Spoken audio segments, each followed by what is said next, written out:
Welcome. Welcome to my YouTube stream about AURUM. AURUM is an investment that a lot of people are doing at the moment. The government warnings are breathtaking, but people are still investing in this company. Today, we're going to give you the most amazing insight on actually what that company is doing. And we've had one of our forensic crypto blockchain investigators do an analysis on this company. And if you are an investor of AURUM and believe it's true, you really need to watch this video from start to end, or end to start if you want to do it backwards, but that's a dyslexic joke. Bit of a busy morning here in New Zealand. It's 10:15 in the morning. In a couple of 3 hours, I'll actually be in the courtroom on a family matter, which I've been briefing for, and I feel good about it, and I'm trying to get myself in the right frame of mind before we do this. It's regarding someone's welfare. It's my mother's welfare. It's a really personal situation. It's been going on for years. Today's sort of like a bit of closure. And I was thinking to myself, what do I want to do for the next 4 hours to get myself in the right mindset before I go and handle a sensitive court case and get some closure. And it's be here with you guys, because to me, my internet community is like my family, and I've always been very transparent in everything I've done and that we do. We have an amazing team of Avengers that help me investigate these scams, and this is going to be proof of it today. So today, I received some, I'm going to say sad news, and that was, ironically, I just decided to book myself flights to be in America for the sentencing of Christopher Delgado. And I find out that now they've postponed the dates to the 24th of October. For whatever reason, which means great, because I'm now stuck with some flights to America, which I have put on hold and lost some money. So doing so, as you do, but that's Murphy's Law. There's two certainties in life, and that is death and taxes. Not booking flights, as they say. That's not the right screen, Danny. I'll put that screen back here. Neville, you are always here. You're an absolutely amazing supporter of the channel. Thank you so much.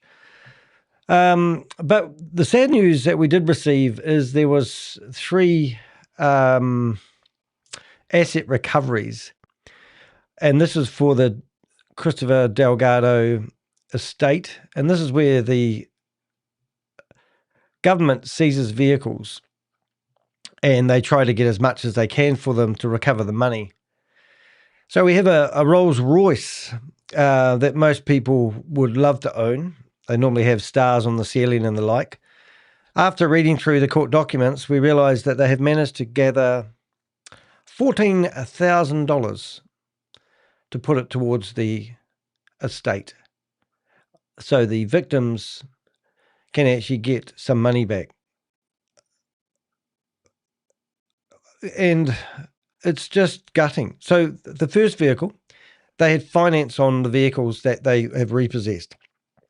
So they've managed to collect $14,000 from a vehicle that seems to be a valuation of $242,000. I'm not even sure. No, I lie. It's $260,000 for the Rolls Royce and the BMW. So what I'm going to do is I am going to create a blog using these the latest recoveries for the assets, but look, oh, wow. Thank you very much, Neville. That's not only is she supporting me, but that's just, we work for the victims. We're here for the victims. And here's Neville supporting me with a $20 donation, and he's not a victim. He's a supporter. Thank you. But anyway, so thank you very much for that. Really appreciate that. And I'll put a wee star beside your name. There you go. And I'll put that on the screen to say thank you. You're all heart, mate. And that's very much appreciative. It's just amazing. But anyway, I just wanted to cover those before we got started. I'm going to put together a blog about that because people don't realize, oh, let's get all the assets together. There must be some money there. Even myself thought there would be some money. Susie's actually put, so they've got $14,000 back for the Rolls-Royce Ghost. And then they've got $19,000, oh my God, for the Lamborghini Revuelto. They managed to get $19,000 for the recovery efforts. And, I'll tell them, Susie. I was talking to Susie today, and Susie's actually really upset. She didn't see these documents. She's just seen them. And we're still, we get affected by this as well. It affects us, because we're the ones that are talking to, victims. I mean, I've got one guy that was trying to play the market, so to speak, and ask us when would be a good idea to get his money out of Goliath Ventures. And then next minute we see him in Munich celebrating with Christopher with a beer in his hand.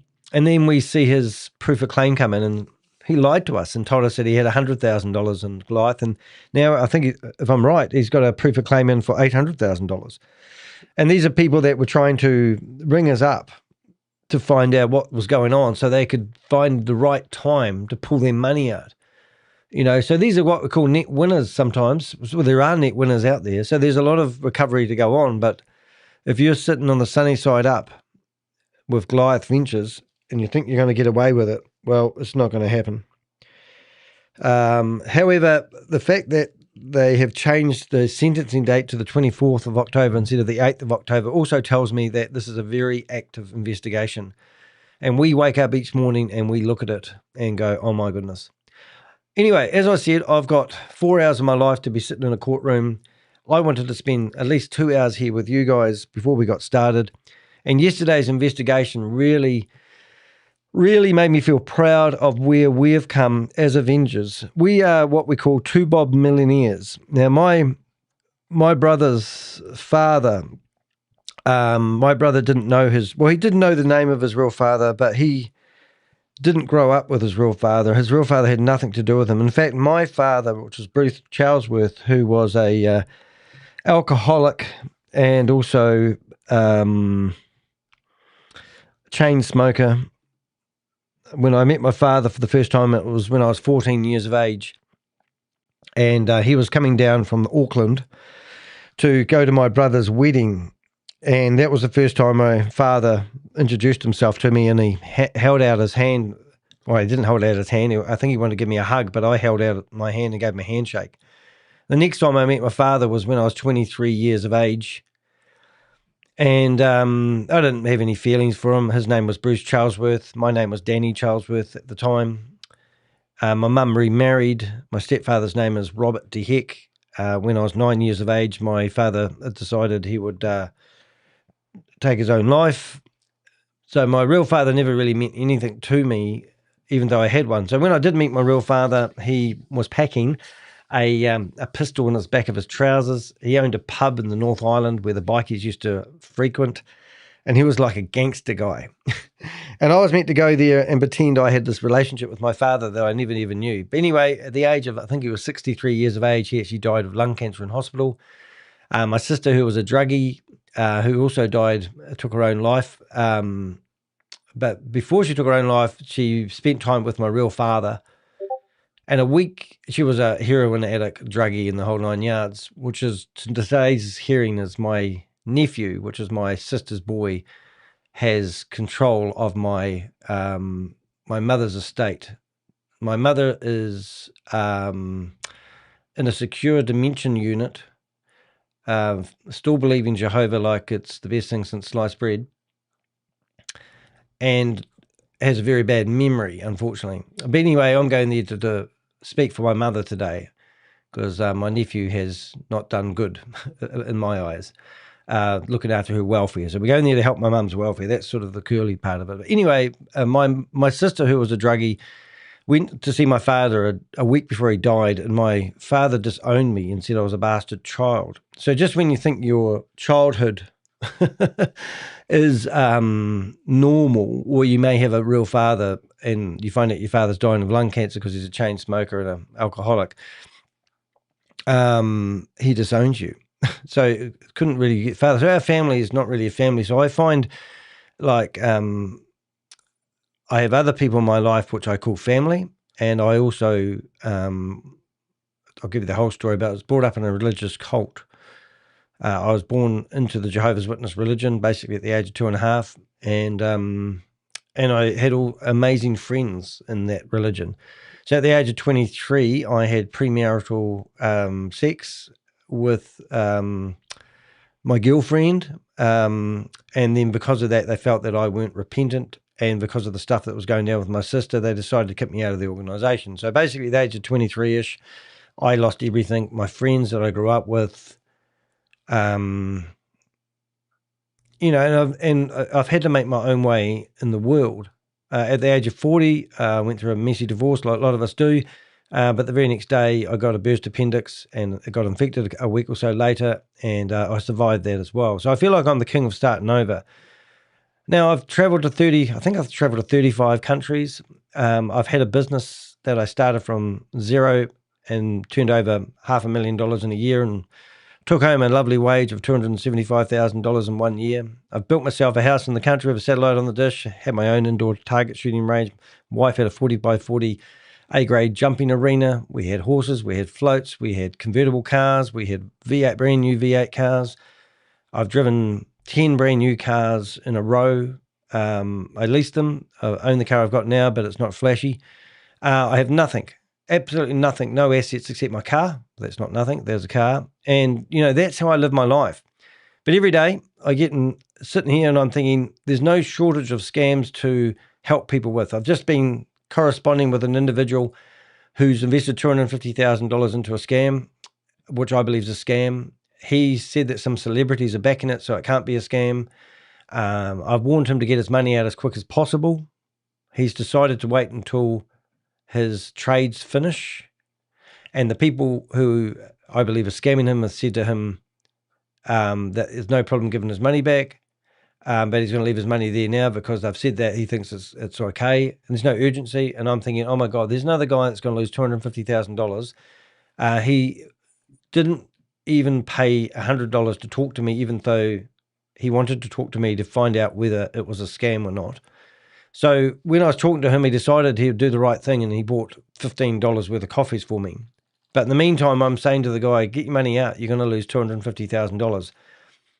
Then I get accused by people that I'm doing this for YouTube clicks and the money. And I'm going, I'm just trying to make it pay for itself. That's all I'm doing. So I've gone back to that individual and said, well, why don't you pay us $500 US? And that's how much we charge to do an in-depth review on a company. And he goes, well, I'll see how I get on with the trades first. And I'm going, oh my God. But that's what we do. So I would love to be able to monetize and help people who are investors, who think they know better than we do. Because after doing this for 5 years, I've deeply invested into 250 different scams. We've got a database of well over 1,000 persons of interest that we see promoting these scams every day. So how I tackle that particular individual, what I was just talking about, I suggested that he gives me the names of the celebrities that are endorsing this investment opportunity. And it's not crypto, it's Forex trading, because I said I can guarantee they've got a shady history. And I can guarantee these same guys have been promoting other investment opportunities in the past that have fallen over. It's just a telltale sign, everything. But anyway, what I'm getting at is I'm all in here, guys. I love my life. Today I'm going to go into a courtroom where my nephew is probably going to badger me for being a silly YouTuber. And he's going to try and tell the courts that, he's already told the courts that he pays $100,000 in tax last year. He's doing really well. He's a Sparky, for God's sake. But every dig along the way for the last 5 years, he's been poking the bear. And I've said to the other family that today was 4 other people in my family who have now stepped up and asked me to help get out of the pickle they're in. And I'm going to tell them that we are finely tuned instruments, and we are going to play a melody that no one else has ever heard before. My nephew is going to be playing the bongo drums. The conductor is going to be the judge. And the best thing that we can do is articulate our words and make sure that we are honest and truthful with what we say today. And that's what my Avengers is. We speak the truth. That's what we do. And we go into the trenches with the scammers, with the bad people. We're rubbing shoulders with the horrible people on the planet. And then we expose them. We take the legal threats. We take the intimidation. We get called names. We get doubting Thomases all the time. Double questioning what we do for a living. And then we do it for charity, in a way. Because I can tell you now, my first court case cost me $33,600 to defend myself in the New Zealand High Court. Yeah, and the courts awarded me $25,600 for my legal fees. They said to my lawyers that we think you spent a little bit long defending yourself against this scammer. You could have been more economical with your time. So we're just going to award you 95% of the court fees. I thought that's great. And did the scammer pay? No, he didn't. So then the New Zealand taxpayer, because I don't have the money, picked up the tab. But they said, don't worry, Danny, you can pay $15 a week for the rest of your life to pay off the legal fees. That's how it works. So the New Zealand Law Society even published an article about this slap or this case that they tried to do me with because it was so unusual, landmark case in New Zealand. The press, one of the local newspapers, did a whole article about this amazing thing that Danny DeHeck got threatened as and come out vindicating. You know, that's the world we live in, you know, and when I see, you know, these receivers trying to recover money, and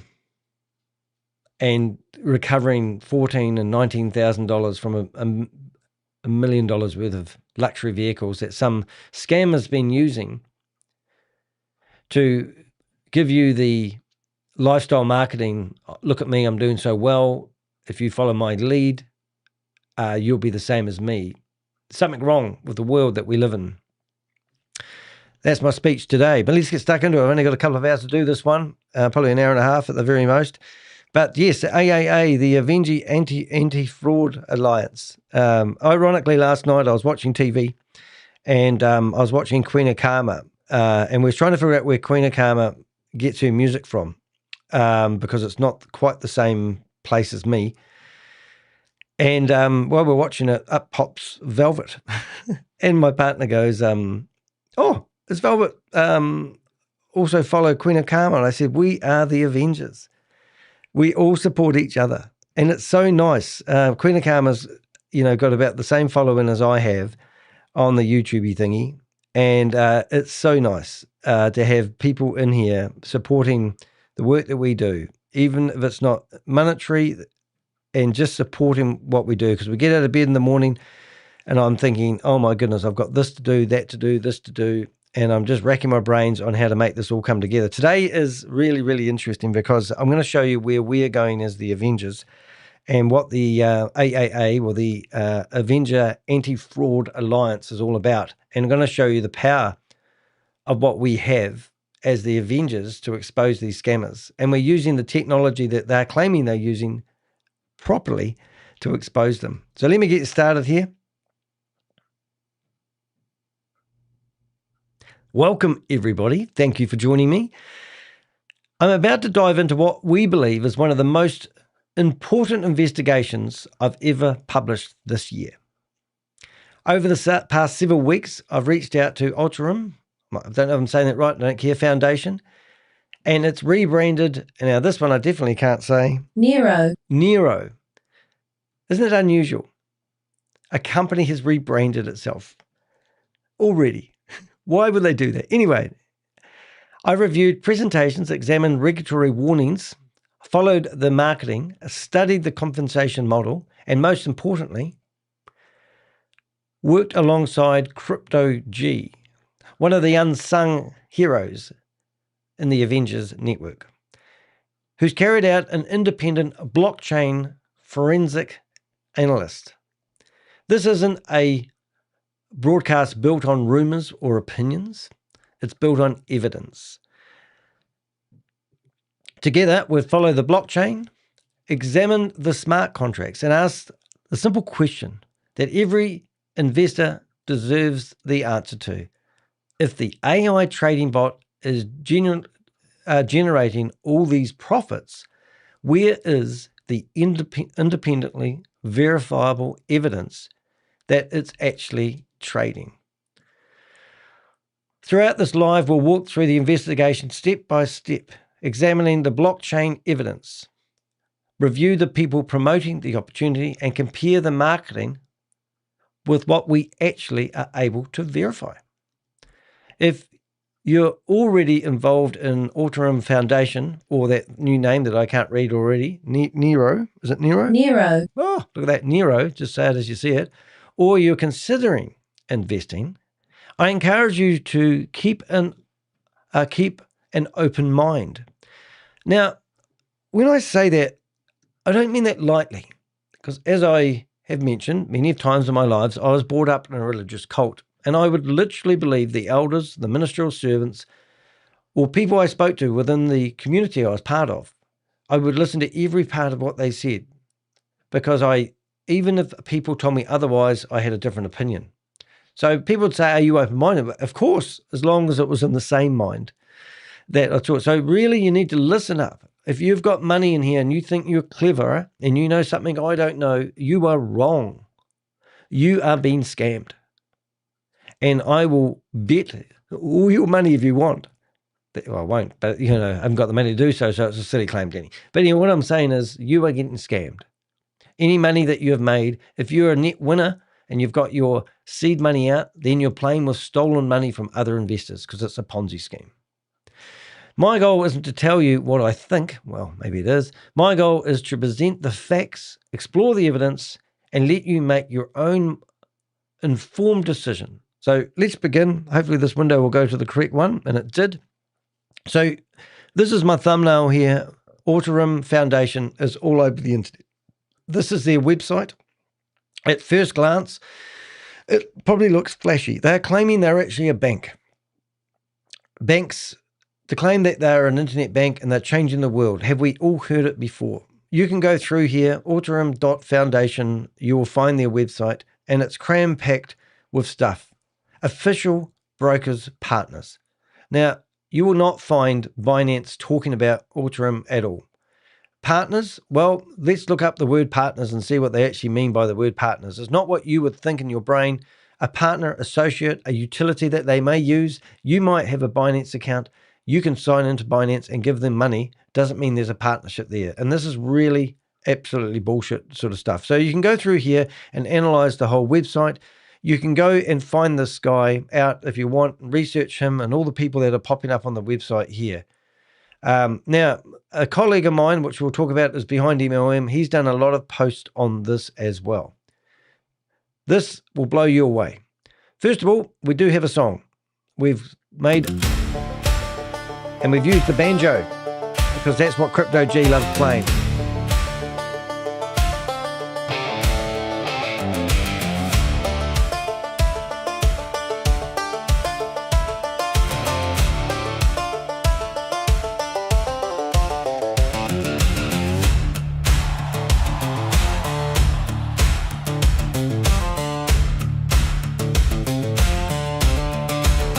They promise futures written in code, and AI engine on the blockchain road. Passive profits. So you go listen to that song, Your Own Demise. If you are looking for my music, there's a link on the top of my website, theheck.com. You can also see our merch and listen to podcasts if you want. But music, you'll find that we now have 25 songs in our accolade of music. Right, so this is the song. I may, because I'm in a bit of a rush, it's quite a big blog, I may get some of it read digitally. But in the meantime, trust me, the AI is doing the trading. That was a message investors keep hearing. What happened when someone stopped listening to the marketing and started reading the blockchain and tells a very different story. Now, do you know what the blockchain is? So the blockchain is absolutely fantastic. Basically, everything that goes on the blockchain is transparent. But if your company has its own blockchain hidden behind whatever your own app or your own utilities, then it's not a proper blockchain like you'd find transactions on Binance or crypto.com and the like. So what's happening on their blockchain isn't going to help you in your financial future. That's my 2 cents worth. And I'm not a crypto expert. I always say that, even though I was nicknamed the Crypto Ponzi Scheme Avenger by the New York Times, who did a 2-page spread about me and my quest to name and shame anyone running or promoting a Ponzi scheme or a scam. When I published my first investigation about AURUM Foundation, AURUM's neobank, and its so-called AI trading system back in May 2026, I believe I had documented enough evidence to justify serious concern.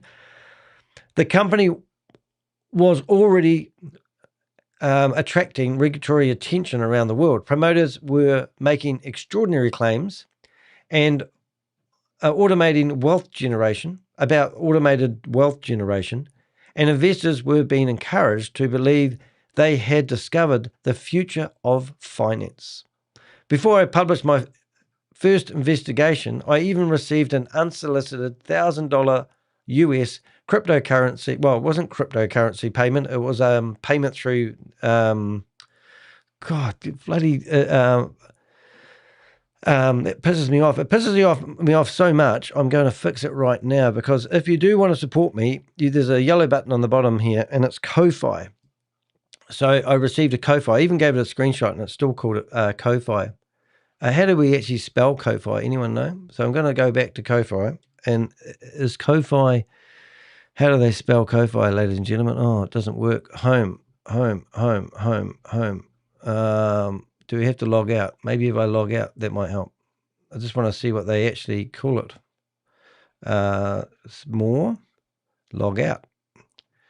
Right, so how do they spell Ko-Fi? Normally at the bottom I get the official names. Ko-Fi. Right, so there we go. We're going to have a bit of a break. I'm going to get that right. I've already published this blog on 6 different platforms, but I get sick of it when it doesn't get the information right. So $1,000 US Ko-Fi payment. And that's what I'll do. I'll link that through to my Ko-Fi. And then people can see how they can donate towards me. Does that work? Oh, that works. That's brilliant. So at the moment, I'm working towards my goal of being able to go to Orlando. And as I said, I've booked my flights and then realized I've now changed the court date. So that's great. Ko-Fi. There we go. Open it up. Right. We're going back. Ko-Fi payment. $1,000. Boom. And do that there. $1,000 Ko-Fi payment. There we go. So that was a payment. It was actually not a payment, donation. It was a donation. From someone asking me, and that might work better. Alrighty, so we got that right. I don't want to mislead you guys, and obviously my other platforms are out of date. New donation from Velvet. Velvet, stop it. Thank you very much. There you go. Another individual that has not lost money to a scam, who's one of the Avengers who support the work that we do. So that's just in-house donation. Stop it. Very nice and really much appreciated. But here we go. So we're back to where we started before I was really interrupted by myself. Or let's say AI, because it didn't want you to mislead the stuff. So the company had already been attracting regulatory attention around the world. I've even received unsolicited $1,000 Ko-Fi donation from someone asking me to stop covering AURUM. I immediately refunded my investigation because my investigations are not for sale. So there's the actual receipt, just in case you want a proof of that. And I don't like giving money back, but I didn't want to take dirty money from whoever that individual was there. And you can see down the bottom here, your payment has been refunded. I don't take bribes. So why were they doing that? Well, they don't want bad press. And you'll find out exactly why this company doesn't want the Avengers to investigate them. I assume that would be the end of the story. Instead, it marked the beginning of a much larger investigation. Since then, financial regulators in multiple jurisdictions have issued further warning. What do they call those people? Prosecutors. Prosecutors, that's very loud. Prosecutors in Poland have been asked to investigate alleged banking offences connected to the company's NEYRO bank branding. So they're calling themselves a bank. Now, you just can't start up and call yourself a bank. Otherwise, I'll start up a company called Danny's Bank. How about that? AURUM. Am I saying that nearly right? AURUM. Thank you, Velvet. Yes. Thank you so much, Velvet. Absolutely, actually very kind. I don't know why it didn't pop up in the chat room. That funny enough. I wonder why it's been naughty today. Because normally that turns up in the chat room. Don't know what's going on there. All right. So they're branding themselves as a bank.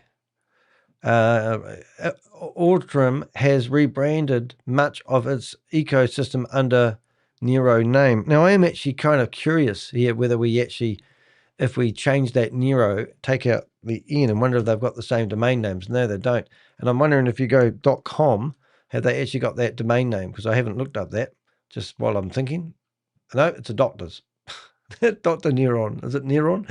Isn't that crazy? But anyway, as you can see, has rebranded much of its ecosystem under NEYRO name, and new promoters continue engaging people to believe they are participating in a regulatory AI-powered financial platform. Now, it's just, don't get bamboozled when you're looking at doing investments by the terminology used, because they love using, it used to be the metaverse, and it used to be, a decentralized, what do they call them? NFTs, and then we had autonomous networks. What do they call it? Everyone used to be DAOs. Everyone used to be telling you about DAO, and that's where basically the thing runs itself. Don't need any human contracts, and they use smart contracts to do activities so no human intervention can defraud the people. But now technology is taking it to a new level where we can actually see the white contracts. We can review the white contracts and see what actually is happening, and you'll be amazed what this company is actually doing. When I was contacted by somebody known as Crypto G, and I'm sorry this blog's been written by AI. I know Crypto G, he's like a brother from another lover.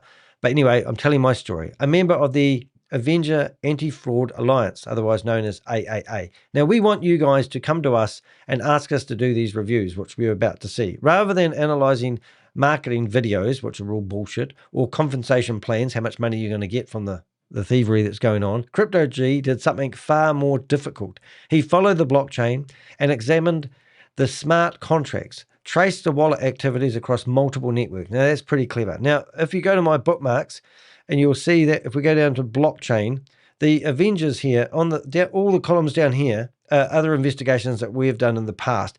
And my Avengers are always trying to educate me on how to use the technology. And I've just actually got out of the place I meant to be, so I'm going to go back.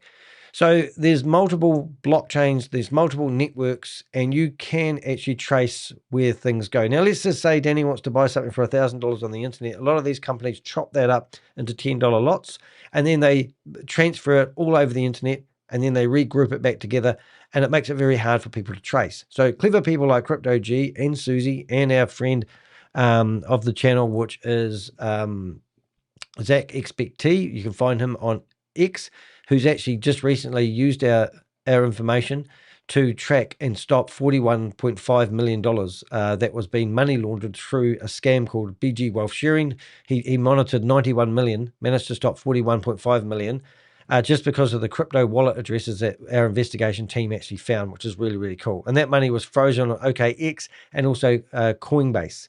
So we're there monitoring the money. We're following the money just like they say. We even reverse engineer where the money goes. Instead of following the money, sometimes we track the money backwards.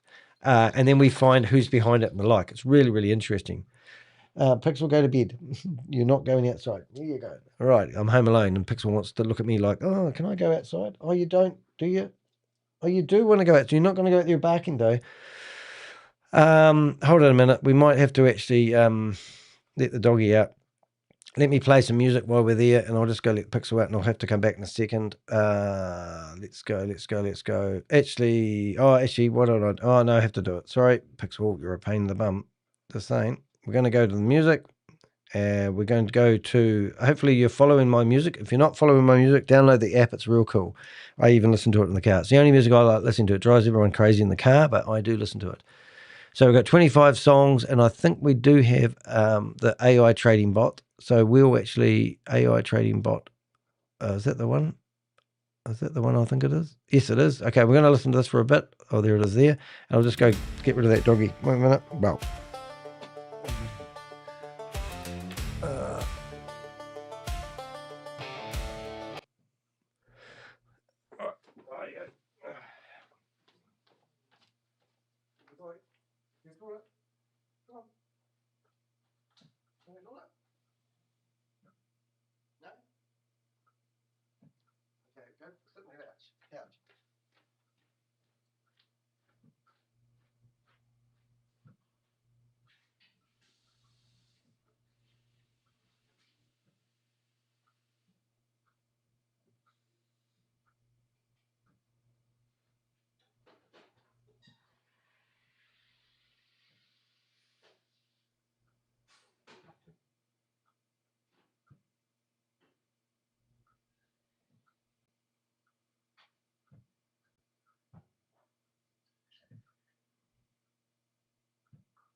Come on, come. No darky day. One. Okay.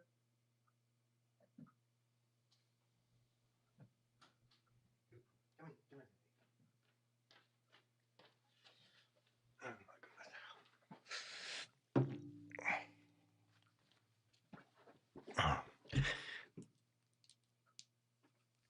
Did that not play?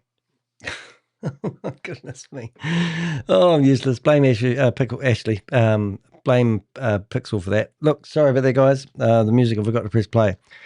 Daxel. Yes, it's Pixel Tax. Okay, when I was contacted by someone known as Crypto G, a member of the Avenger Anti-Fraud Alliance, rather than analysing marketing videos and conversation plans, Crypto G did something far more difficult. He followed the blockchain, examined the smart contracts, traced wallet activity across multiple networks, analysed the transactions, flows worth tens of millions of dollars, and compared the code actually compared what the code actually does with AURUM. Tells investors it does. So what they're claiming and what they tell their investors it does, his findings became the catalyst for opening this investigation. So as soon as I saw this report, I thought we better update all these investors who are sitting here thinking they've got the best thing since sliced bread. If Crypto G's analysis is correct, this is no longer simply a story about questionable marketing claims or another referral-driven crypto opportunity. It raises much more fundamental questions, fraudulent the same. What if the AI trading bot at the center of AURUM's entire business isn't trading at all? So just imagine that their biggest claim to fame is all the money that you guys are generating is actually coming from a mysterious AI bot that doesn't actually exist. So after reading this, there's 100% guarantee from the Avenger Anti-Fraud Alliance, AAA, that we're telling you that there's no such thing as a trading bot. So the next question in your little wee brain, if you're a believer of the foundation, is where's the money coming from? Well, we're going to tell you. Why I reopened the investigation. After publishing my original investigation, which hopefully will be, I've done it again. I have done it again. I clicked on the button, didn't open a window, but this is the original investigation. You can see here that I had a big wall and went through everything that we saw. Done a video. We've found idiots promoting it. These are actually very funny videos if you want to have a wee laugh. And that was our first investigation. I expected AURUM's foundation to respond with evidence. So in that investigation, we asked them for a right of reply. And in fact, I think the story went, I asked them for a right of reply, and then I received a reply and a $1,000 bribe not to publish anything. I think that's how it went. I can't quite remember, to be honest. I have got the documented there, but I don't need to at the moment. If the company generally operated the sophisticated AI trading system it claimed, this was the opportunity to produce the audited trading records. licensing documentation, proof of reserves, or independently verifiable evidence showing how investors' funds generated the advertised returns. Instead, the story moved from a very different direction. Regulators across multiple restrictions continued issuing warnings. New promotional campaigns emerged under NEYRO brand, and the marketing became even more ambitious. Rather than answering the growing list of questions, the company appeared to be expanding its ecosystem while asking investors to place even more trust in claims that remained largely unverified. At the same time, I continued hearing from people from both sides of the story. Some contacted me after losing confidence in the project. Others shared promotional material, internal presentations, and recruitment videos. One person even granted me access to their own AURUM dashboard so I could independently examine how the platform presented balances, returned the user activity. That access allowed me to document the system from an investor's perspective without relying solely on marketing screenshots circulated online. Every new piece of information was carefully compared against previous claims, regulatory findings, and publicly available blockchain data, which is absolutely amazing. The turning point came when Crypto G, and if you don't know Crypto G, I don't know where you've been. Crypto G is a YouTuber, and I'm going to put a YouTube account in the chat room right now. Please go and subscribe to his channel. It helps get his videos out there. You can even see he's got a lovely picture of the Avengers up here, and there's Pixel down the bottom there, which is absolutely fantastic. The videos that he comes out with are incredible, and I'm sure, even though he hasn't told me, he will be producing a video about his report with AURUM Foundation, and I will be including that in this blog when he does so. He hasn't said he has, but I just about guarantee some of the investigations he's done are techie and cheeky and funny. And there he is actually playing. He plays a ukulele normally. That really him. Look at the. Oh, he's wearing a wig. He must be. But anyway, carry on. Oh, there he is. He is wearing a wig there. Look, he's wearing a hat there. And he's playing the banjo. He's absolutely a legend in our eyes. Very clever man. So glad to have him in the Avenger Network. So that's fantastic. So anyway, Crypto G, working with the Avenger Anti-Fraud Alliance, AAA, approached me with an extensive blockchain forensic investigation. Now, there's two parts of this investigation. I'm going to give you, I think I have the link.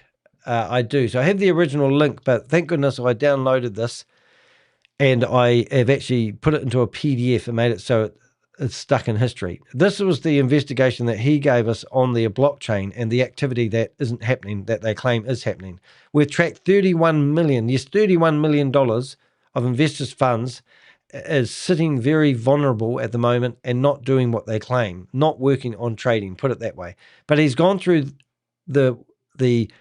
he has gone through the smart contracts.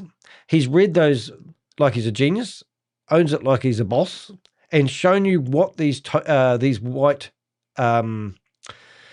papers, smart contracts are actually doing with people's money. And you will not believe it. Look, deposits in laundering out. So $31 million in, and it's gone straight out the back door. So far, $30 million has gone out the back door, and it's been broken into little segments. No trading is happening. No trading is happening. Do you hear me? Can you prove to me that we're wrong? I can guarantee you cannot prove the blockchain is lying. So this report, absolutely batshit crazy cool. I'm going to put that in the chat room as well. That is not permanent. That is going to disappear. But what is permanent, if you come back here and you click on the forensic investigation, you'll see a PDF version of the same document ready for you to download. And we would welcome you sending that to probably the same person that tried to bribe me with $1,000 not to publish negative stuff about them, where they're lying to people. Anyway, unlike most critics, he wasn't analysing the presentations or debating compensation plans. He was reading the smart contracts themselves, tracing wallet movement across multiple blockchains, and that's what they're doing. Why would they be doing that? Examining contracts, examining, what's he call that? Transaction histories, and documenting how funds followed through the system. His report wasn't based on opinion or speculation. It was built on verifiable on-chain evidence that anybody with a necessary technical knowledge can independently review. So go and do the same research yourself and look at the crypto wallet address, which I presume is in that there. I haven't looked at that, and do your own research and see if you can, validate our validation of it being a no trading happening here, Tim.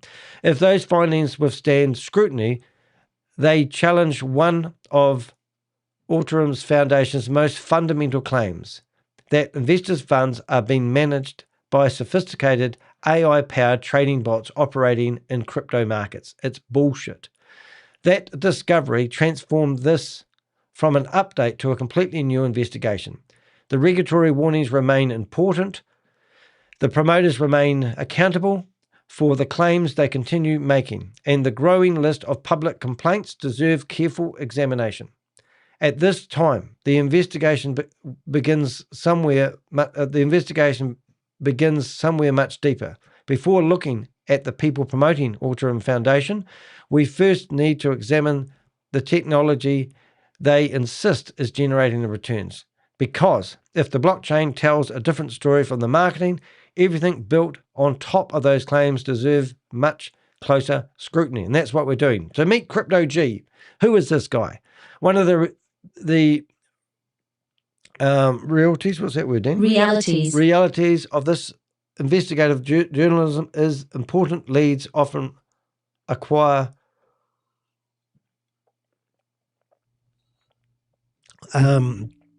arrive quietly.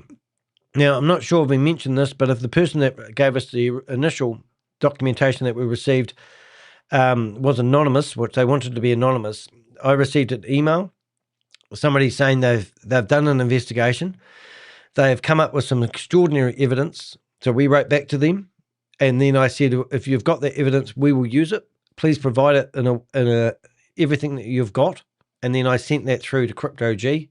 Crypto G then used that information to do his investigation, and this is where we are today. So I'm not sure if we mentioned that here, but we receive a lot of anonymous information from people who give us the fingerprints or the data that we need to do these investigations. So if you've got data like this on any investigation, please do give it to us. We will use it wisely, and this is the result of what you've given us. So I want to give credit to the person that emailed us and did a lot of research into this initially, even though they want to remain anonymous. They don't come through the press releases.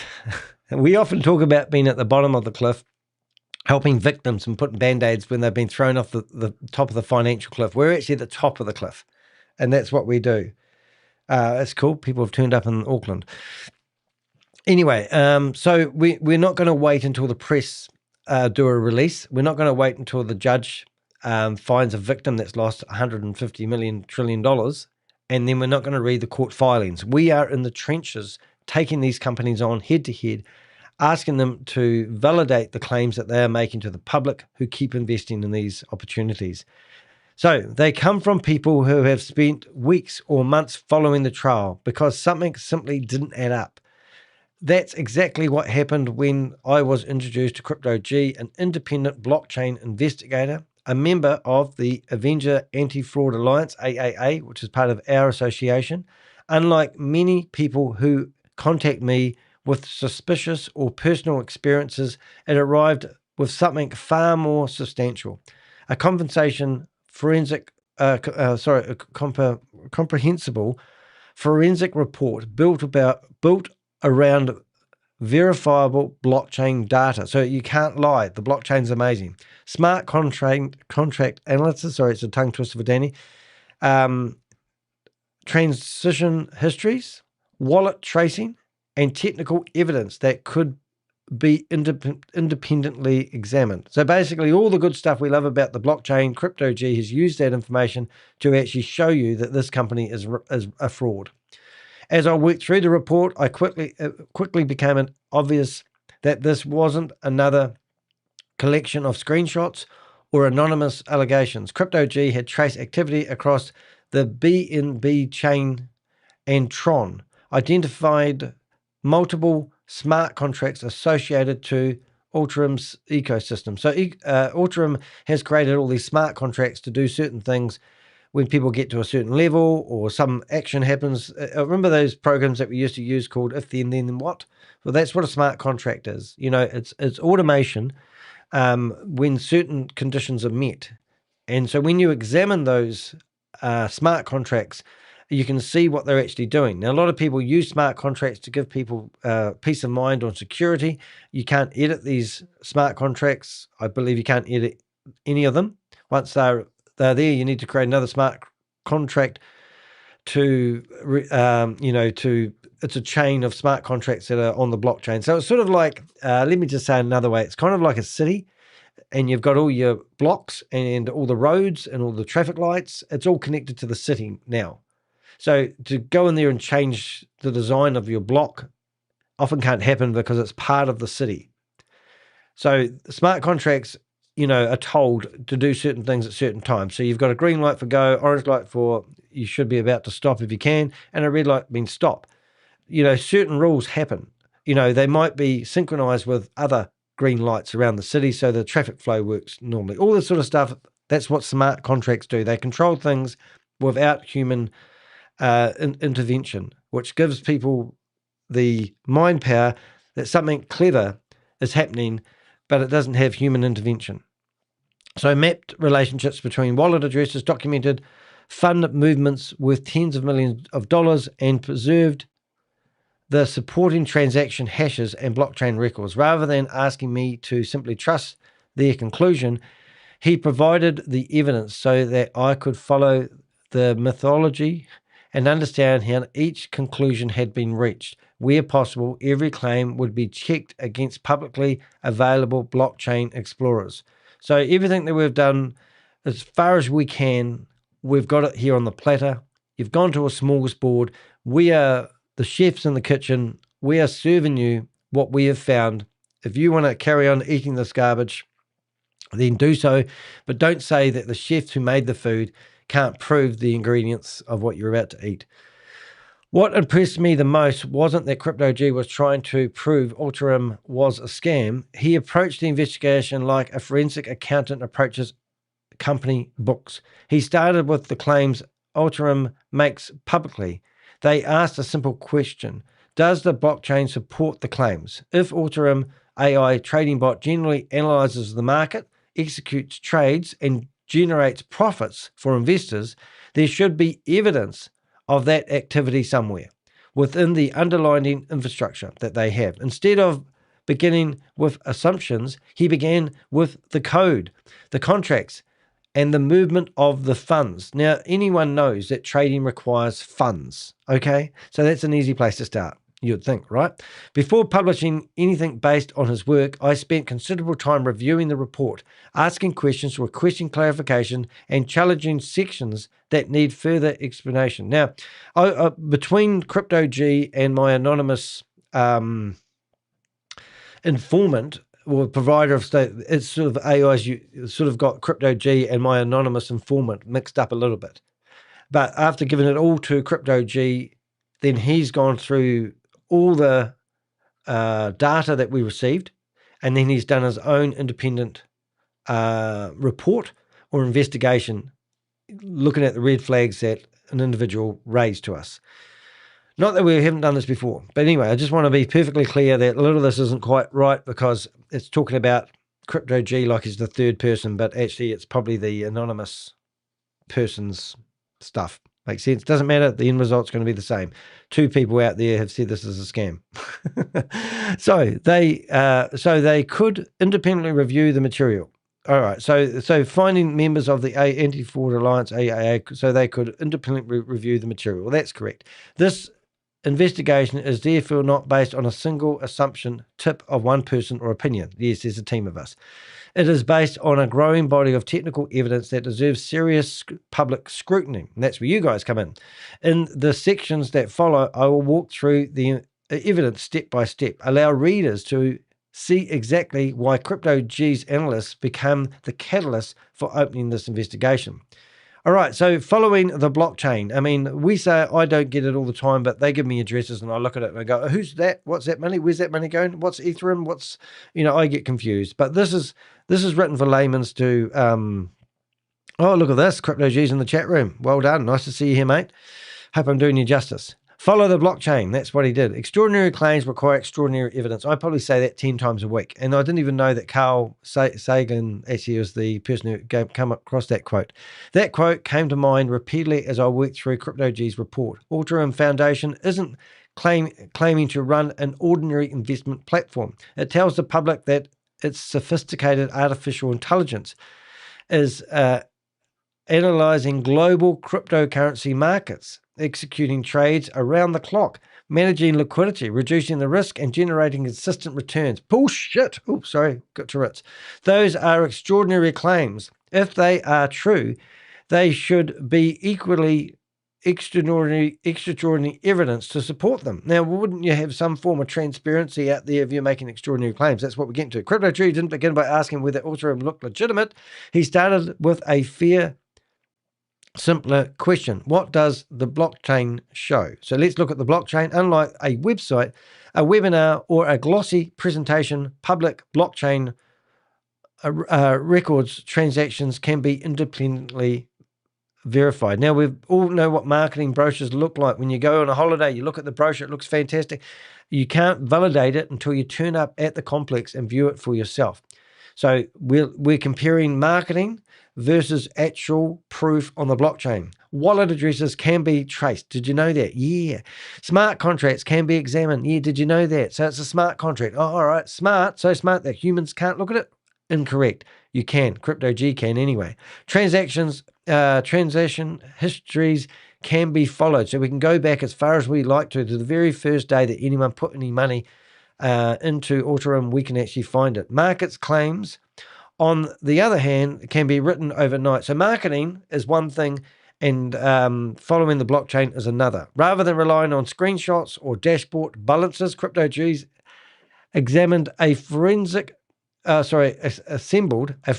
investigation using publicly verified blockchain data. You can't get any better than this investigation, ladies and gentlemen. His work included smart contract analysis across both the BNB Smart Chain and Tron, wallet tracing to identify how investors' funds move through the system, transaction analysts covering tens of millions of dollars in cryptocurrency movements, cross-chain mapping, linking contracts, administrators, and funding sources, independently validating public blockchain explorers rather than private company data. So blockchain explorers are far better than just using private company data, which is basically bullshit. Just going to have another drink here. In fact, what I'm going to do is I'm going to read the next two paragraphs so I can have a good drink and a bit of a rest.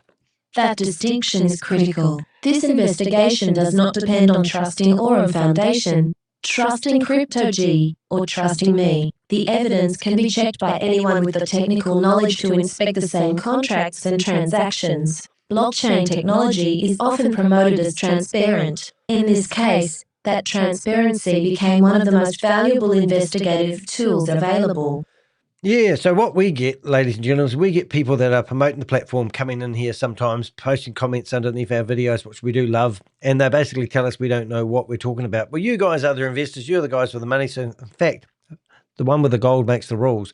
So you should be doing this investigation yourself, or you can take our investigations to AURUM and ask them to validate it without using marketing words and show us on the blockchain what they're actually doing, because they will come up with nothing. They will come up with excuses. That's not nothing. Anyway, as I worked through the report, one finding stood out before everything else. If Crypto G's analysis is correct, the blockchain does not show an AI trading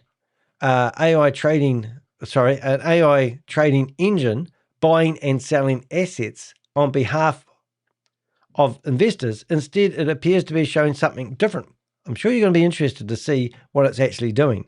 Before looking at the millions of dollars moving between wallets, we first need to understand the smart contracts sitting in the heart of the entire AURUM and NEYRO ecosystem. These contracts tell the story that is difficult to reconcile with marketing promises investors have been hearing. The code doesn't trade. Smart contracts are the code that theoretically do the trading. The code doesn't trade. One of the most common arguments made by AURUM Foundation supporters is that the technology is simply too complex for outsiders to understand. Isn't that convenient? Well, not for Crypto G and the Avengers. Investors are encouraged to trust the developers, and I bet you've never seen a developer yet. Trust the leadership and trust the AI. Now, this isn't a cult. This isn't a religion. This isn't a belief. This is a business transaction. You deposit money, they claim, you get. As simple as that. You don't need to trust. You don't need to have a belief. This isn't got Bibles and Jesus and God behind it. This is a business transaction. But computers don't operate on trust. They operate on code. If an artificial intelligence is genuinely executing trades, managing risk, and generating profits, there should be evidence of that functionality within the smart contracts that underpin the platform. Show us the proof. There is none, because it doesn't exist. Crypto G began to examine the contracts that AURUM publicly associates with an AI trading bot. Rather than looking for marketing language, he looked for the functions that actually control how funds move through the blockchain.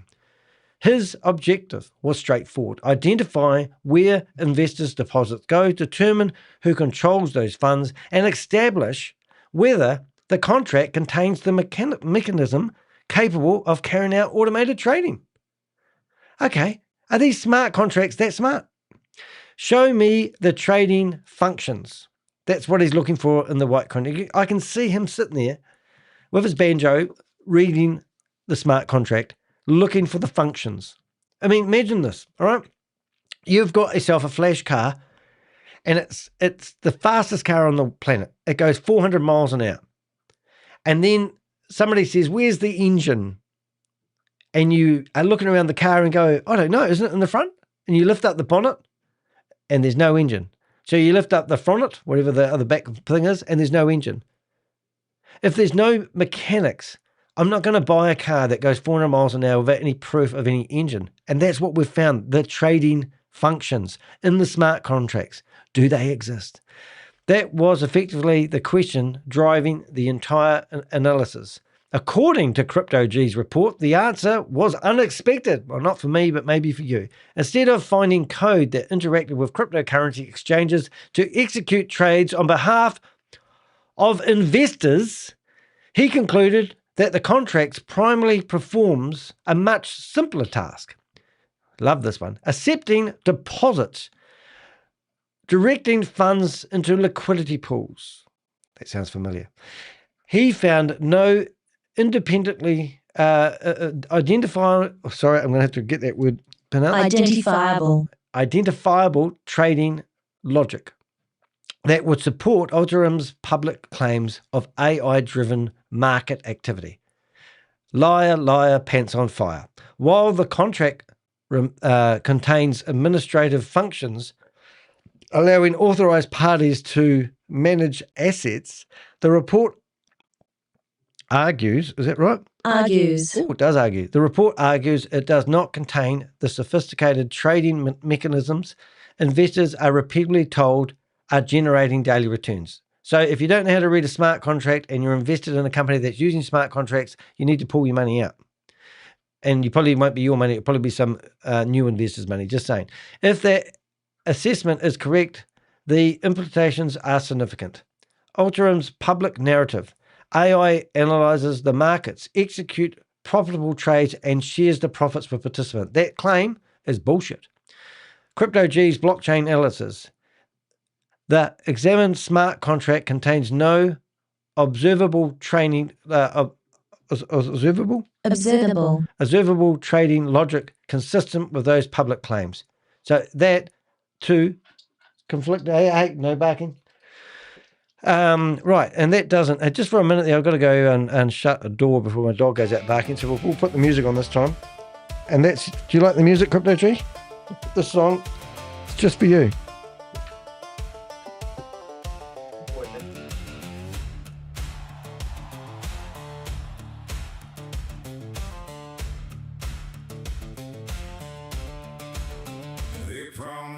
future written in code.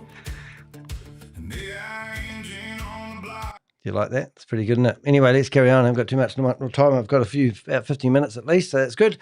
That doesn't by itself prove fraud. Smart contracts can interact with off-chain systems. So that's what they'll probably come back and say. And there's many, there may be components that are not publicly visible, which is always incredibly convenient. However, it does not create a question. However, it does create a question that deserves a clear answer from AURUM Foundation. If the AI trading takes place elsewhere, where is it? Right. That's not a theory. What's that word? It's got an R in front of it. Rhetorical. Rhetorical question is one that should be answered with confidence rather than marketing. So forget about the marketing, guys. It's time for utility evidence. Investors deserve to know which exchanges are being used, how trades are executed, where the automated trading platforms can be independently verified, and how the returns displayed in the dashboard are actually generated. We've seen it so many times, even with Goliath Ventures. They gave people a portal where they could log in and see their money hyper compounding. And now that company is well over $400 million in the red. And all the investors have lost all their money. But they did stroke their egos every time they logged into the app and they could see how much money they thought they could see on the screen. Don't get bamboozled by a login screen to a platform that can't prove that those figures are real and genuine.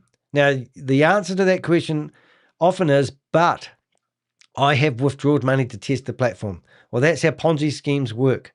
And if it's statistically speaking, you line up 200 customers, not all those 200 customers will take out all their money. They will listen to a friend who said, I got my money out, don't worry about it. So then no one does it. So even if they gave back 30%, 50%, 100% of the money to 100 investors, the system still will grow. And that's how they lure people and give people trust, because all these systems are built on trust. As I continued reviewing Crypto G's report, the question became even more difficult.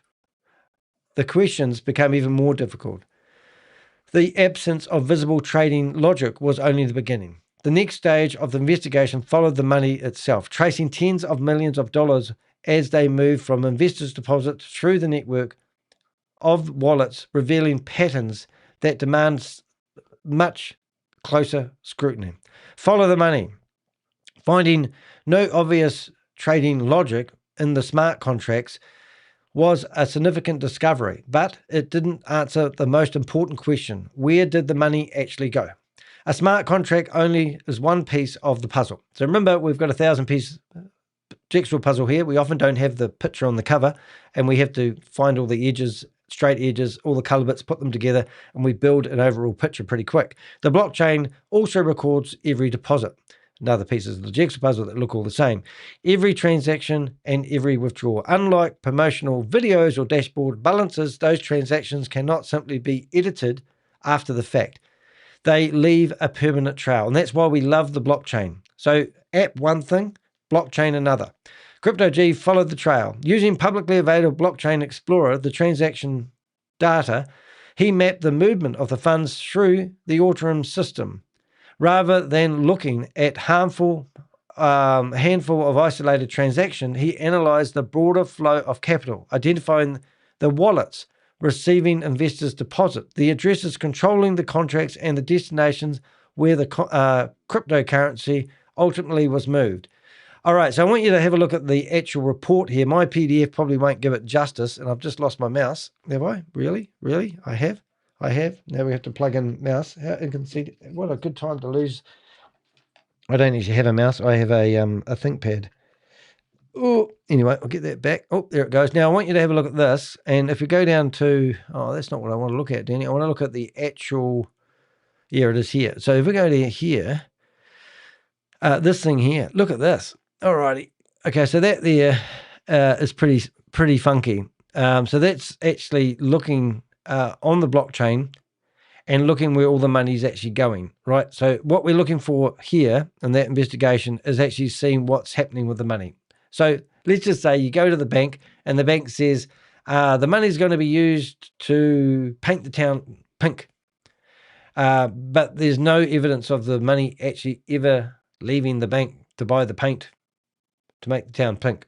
Does that make sense? I think it does. Easy peasy. So those sort of transactions. So his report highlighted several findings that warranted closer examination. Approximately, get this, 31.7 million was reportedly received by one key address over a period of just 17 days. Oh my God. I didn't actually read that before. So that means that this scam's been going for years.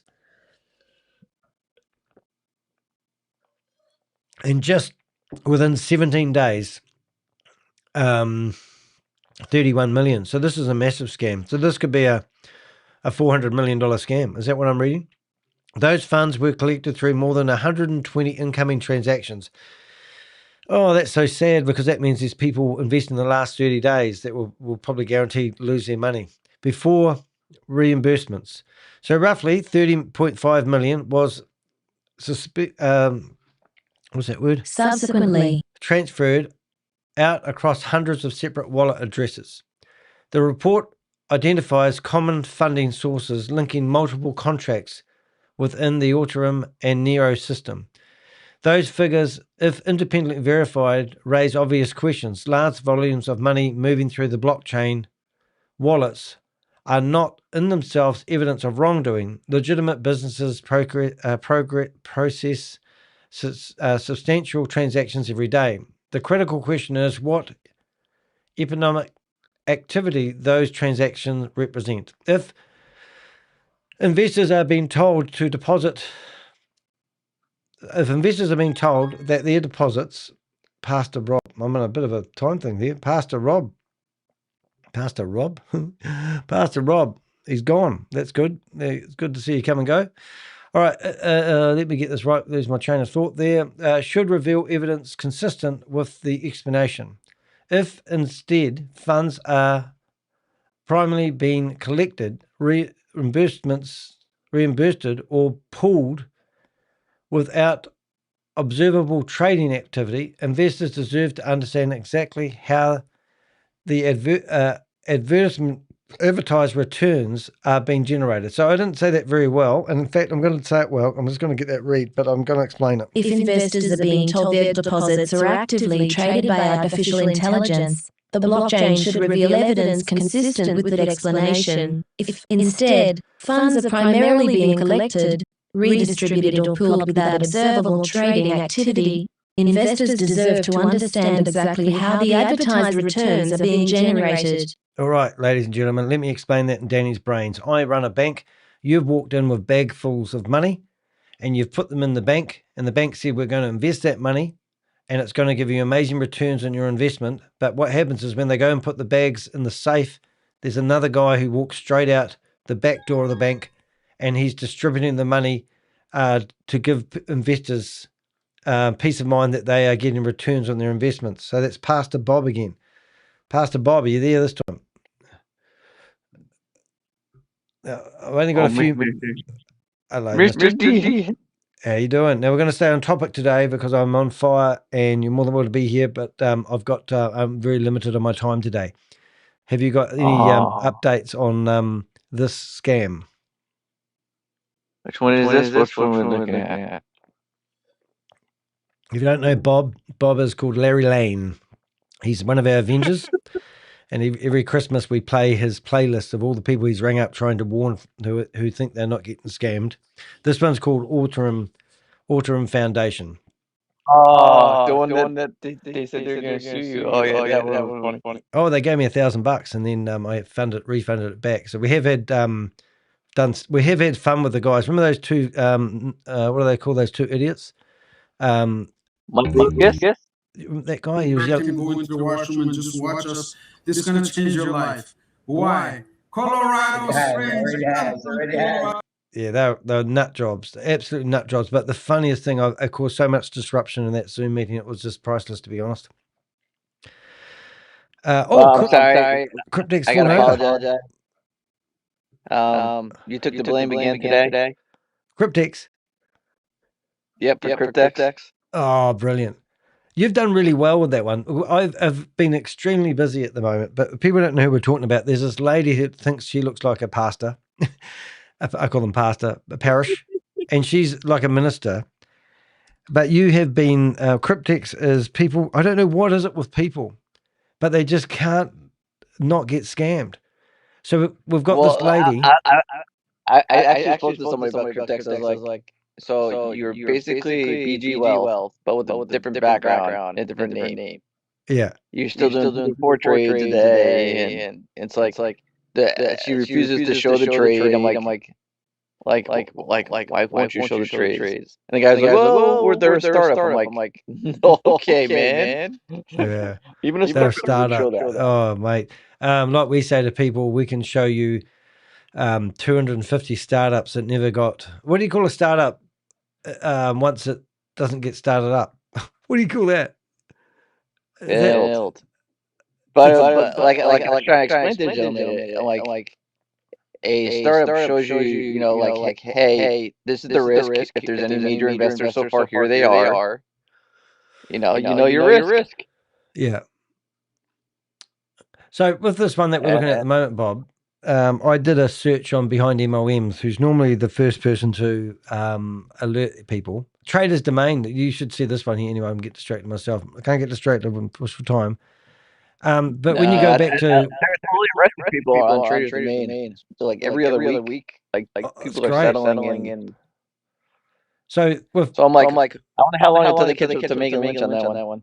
So this one that we're doing right now goes back to September 2024. Now, most investors will say, well, it's been around for a long time. And I'm going, it's been around for 2 years. And that is a miracle in itself. It just means they managed to get traction. And the bigger they are, the harder they will fall.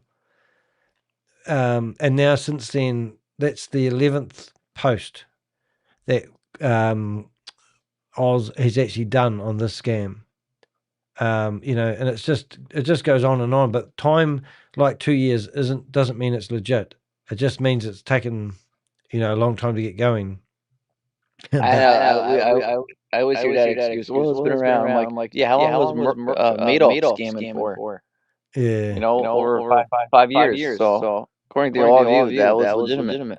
And also these scams are put together by people in human trafficking compounds.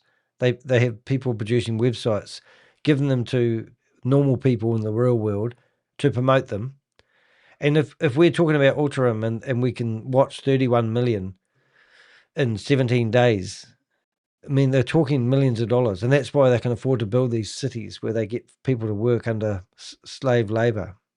So it's just... It's always interesting they always say that we cause them to disappear or fall over. I'm like, oh. Like if it was that easy, I would have made like 40 of them fall. Well, we all believe it's just disruption is the best key. That's why it's a naming. It's it's absolutely yeah. Anyway, I've got to carry on reading. You're more than welcome to stay there, mate. But this one's a goodie. Yeah. If you want, they bump the crybacks up, but I don't know how long you're around that on in like 30 minutes. What is crybacks? Oh, can you send it to me and then remind me when I've already done that? I'll tell you what I'll do. I think it's there already. Yeah. It is. All right. So we'll keep it open. I had it open the other night at 1 o'clock in the morning. You told me it would be live in a few minutes. And it never happened for 2 days. Is that it? There it is. Okay, I'll keep it open and we'll see what happens. But let me carry on here and then we'll show people what a real live liar, pants on fire scam operator looks like. All right. Sounds good. All right. The next question I was, what's it called? Evidently, is that right? Equally important. Who controlled the wallets? Because that's ownership of these wallets and ownership of $31 million that's just gone through on trust and belief. And how closely they were connected to contracts investors were told were operating autonomous AI trading systems. So here they are telling everyone that everything's safe. For the use of a weird word, it could be a DAO, a decentralized autonomous organization that has no human interactivity. and all the money's safe because of that reason. That's what they tell people. Evidence snapshot. After reviewing Crypto G's forensic report, several findings immediately stood out. Individually, they raised important questions. Taken together, they presented a picture that appeared difficult to reconcile with Ultram's Foundation's public marketing.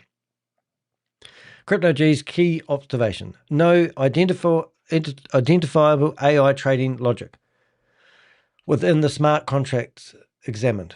Investors' deposits were followed into liquidity pools rather than showing evidence of automated marketing trading. This is major, guys. How many of these red flags do you need before you realize you're going to get rug pulled, or whatever you want to call it, if you're involved in crypto, or it's a Ponzi scheme? One marketing wallet receiving approximately 31 million over a 17-day period, more than 120 inbound transactions feeding that address, approximately 30 million redistributed. Redistributed means they're moving the funds they're collecting somewhere safe to hundreds of wallets. Common funding sources linking multiple contracts across AURUM and NEYRO system. Administrative controls that appear inconsistent with the claims of fully autonomous, non-custodial AI trading systems. So everything they're telling you, no evidence whatsoever. None of these observations in isolation prove criminal conduct. Blockchain analysis must always be interpreted carefully, and companies should be given the opportunity to examine the technical findings and that appear inconsistent with public statements. However, they do not establish something that cannot be ignored. The blockchain deserves to be part of this conversation. So remember, the blockchain doesn't lie. The blockchain's there forever. And it's basically the roadmap that somebody has taken, like a GPS coordinated, a GPS map that somebody has recorded as they travel around. We can see it all. For years, the discussion around AURUM was largely involved around promotional webinars, recruitment events, referral commissions, and testimonials from enthusiastic members. Those sources tell us that people are encouraged to believe. The blockchain tells us exactly what happened on chain. That distinction is what makes this investigation different. So this isn't my theory. This isn't my emotional feeling. This isn't, I don't like them. They took $1,000 from me. This is the evidence. This is the receipts. From this point forward, the focus shifts away from marketing material into evidence that can be independently examined. The obvious next question isn't whether AURUM's public statements align with the blockchain records. If they do, the company should be able to demonstrate that clearly. If they don't, investors should deserve to know why. So marketing claims versus blockchain evidence. Now, there's a big contradiction here. Now, we've even got a graph, which I don't normally do, but this time I went over if you watched yesterday's video where I did this investigation and put it together live into a blog, you'll see all the problems I had using these graphs. But the graphs are really, really good for those people who may be dyslexic, who might want to visually see what is happening. Throughout my investigation, I watched presentations, reviewed promotional materials, examined websites, and listened to the people recruiting investors into AURUM Foundation. The message was remarkably consistent. Members were simply told they were buying cryptocurrency. They were buying cryptocurrency, so weren't simply buying cryptocurrency or participating in a referral program. They were told that they were accessing sophisticated AI-powered trading ecosystems capable of generating returns that ordinary investors could never achieve on their own. This is a miracle. Hallelujah. The marketing repeatedly promoted the concepts such as, this is the AURUM's public claims and questions raised by Crypto G's analysis. AI-powered cryptocurrency trading. Where is the observable trading activity? Automated profit generation. Which transactions demonstrate the profits being created? So we want to see the profits that you are claiming. Where did you invest? Show us the timestamps of the profits that you made from doing this trading. Non-custodial system. Why do administrative controls appear to exist within the contracts? If this is non-custodial, that means there's no human interactions. So why do controls for administrators of those contracts exist in those contracts if that's the case. Transparent blockchain technology. Why does the smart contract examine, complain, identify... sorry, I'm going to have to read that. Danny's not very good at that. Why doesn't the smart contract examined contain identifiable trading logic? Good stuff. Daily returns generated by AI. What verifiable evidence links those returns to actual market trades? I mean, this is all. So it's distribution. You've gone to a distribution center. That's what AURUM is. You go into the factory, you put the goods in the factory, it distributes them to everybody. That's all they are doing. There's no trading, there's no clever shit in between it all. None of these questions automatically prove the marketing is false. There may be explanations that have not yet been made public, which we don't think so, but there may be. There may be off-chain infrastructure that has not been disclosed or independently audited. If so, AURUM Foundation has every opportunity to explain how the technology works and provide evidence that supports the public claim. So we gave them a right to reply in our first email and we got nothing back. In fact, I believe that their email from their website actually bounced back. Or I can't even remember if we actually managed to find an email address, but let's not get distracted. However, this is precisely where transparency becomes so important. Companies ask people to entrust them with their money, should expect their claims to be examined. If the organisation attributes investors' returns to artificial intelligence, making profitable trades around the clock, it is reasonable to expect those claims to be supported by audible evidence. Is that right? Auditable evidence, not simply repeated webinar promotional videos and recruitment presentations. So they keep showing people how much money they're going to make. They should be focusing on the technology they're claiming they're doing. As I continued reviewing CryptoG's report, another pattern began to emerge. The blockchain didn't just reveal where funds were moving, it also began to expose how different parts of AURUM's ecosystem appeared to be connected, raising further questions about the relationship between the wallets, the smart contracts, and the people promoting the opportunity. The sales machine never stopped. One of the most striking discoveries during this investigation wasn't found on the blockchain. It was found on social media. While CryptoG was tracing wallet addresses and analyzing smart contracts, an entirely different operation continued in plain sight. Recruiters are publishing videos celebrating daily earnings, hosting online presentations, encouraging new sign-ups, and reassuring existing members that AURUM Foundation was stronger than ever, even as regulators in multiple countries began issuing warnings. Promotional machines barely missed a beat. The message really changed. The AI is working. How would they know that? We're building the future of banking, and it's not even a bank. This is just the beginning. You're just beginning. Behind those simple slogans sat an increasingly sophisticated recruitment campaign spread across YouTube, LinkedIn, Telegram, Facebook, Zoom meetings, and private messaging groups. Not Bond Chat. We didn't see any evidence of that. But anyway, thought I'd chuck that in there for people who've been following us for BG Wealth Sharing.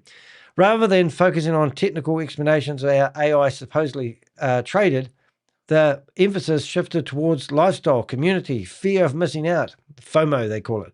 Prospective investors were encouraged to look on their dashboard balances, success stories, and referral opportunities instead of asking difficult questions about how the returns were actually being generated. That strategy is not unique to AURUM. I've seen similar patterns across hundreds of investment schemes over the last 5 years. When the product becomes difficult to explain, the attention often shifts towards the people promoting it, rather than underlining business itself. The conversation changes from how does it work to look how successful the members are. As this investigation progressed, I began compiling a list of individuals who continued promoting AURUM Foundation, and later the NEYRO rebrand. Some presented themselves as educators. Oh, they're called predators. Others describe themselves as business mentors. Oh my God, and they've all had NLP training, so they know how to talk to you so that your mind becomes weak and softened, and then you are vulnerable and they go after you and they take your money. Financial coaches, for goodness sake, or community leaders. Many insisted they were simply sharing an opportunity and believed in it. They're just sharing their journey. Now, I'm just going to go back to behind MLM. And I'm going to look at this trader's domain. A trader's domain was a big investment that CoffeeZilla has done a lot of work on. Now, if you go through here, look at all these promoters, Stormy Wellington, right? These are, if we just go through here, all the names of all the people that have been promoting these schemes are now on this, which is absolutely fantastic. A lot of these guys we know, we watch in Zoom meetings day in, day out. But now we can see all these people that have been dragged into, this, I don't know if it's a lawsuit or whatever it is. But I just went through here this morning. I was looking through this thing. Oh my goodness, I've mentioned everybody. All these individuals that have been involved in Traders Domain are now being named and shamed. And I presume this is some legal stuff that's come out. And these people's names are all in it. So this is what's happening. They've taken on the Avenger network.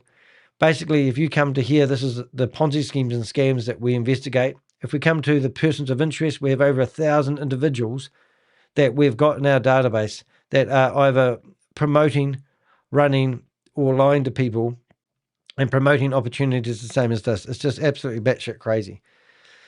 All right, so where are we going? Anyway, so that may be true.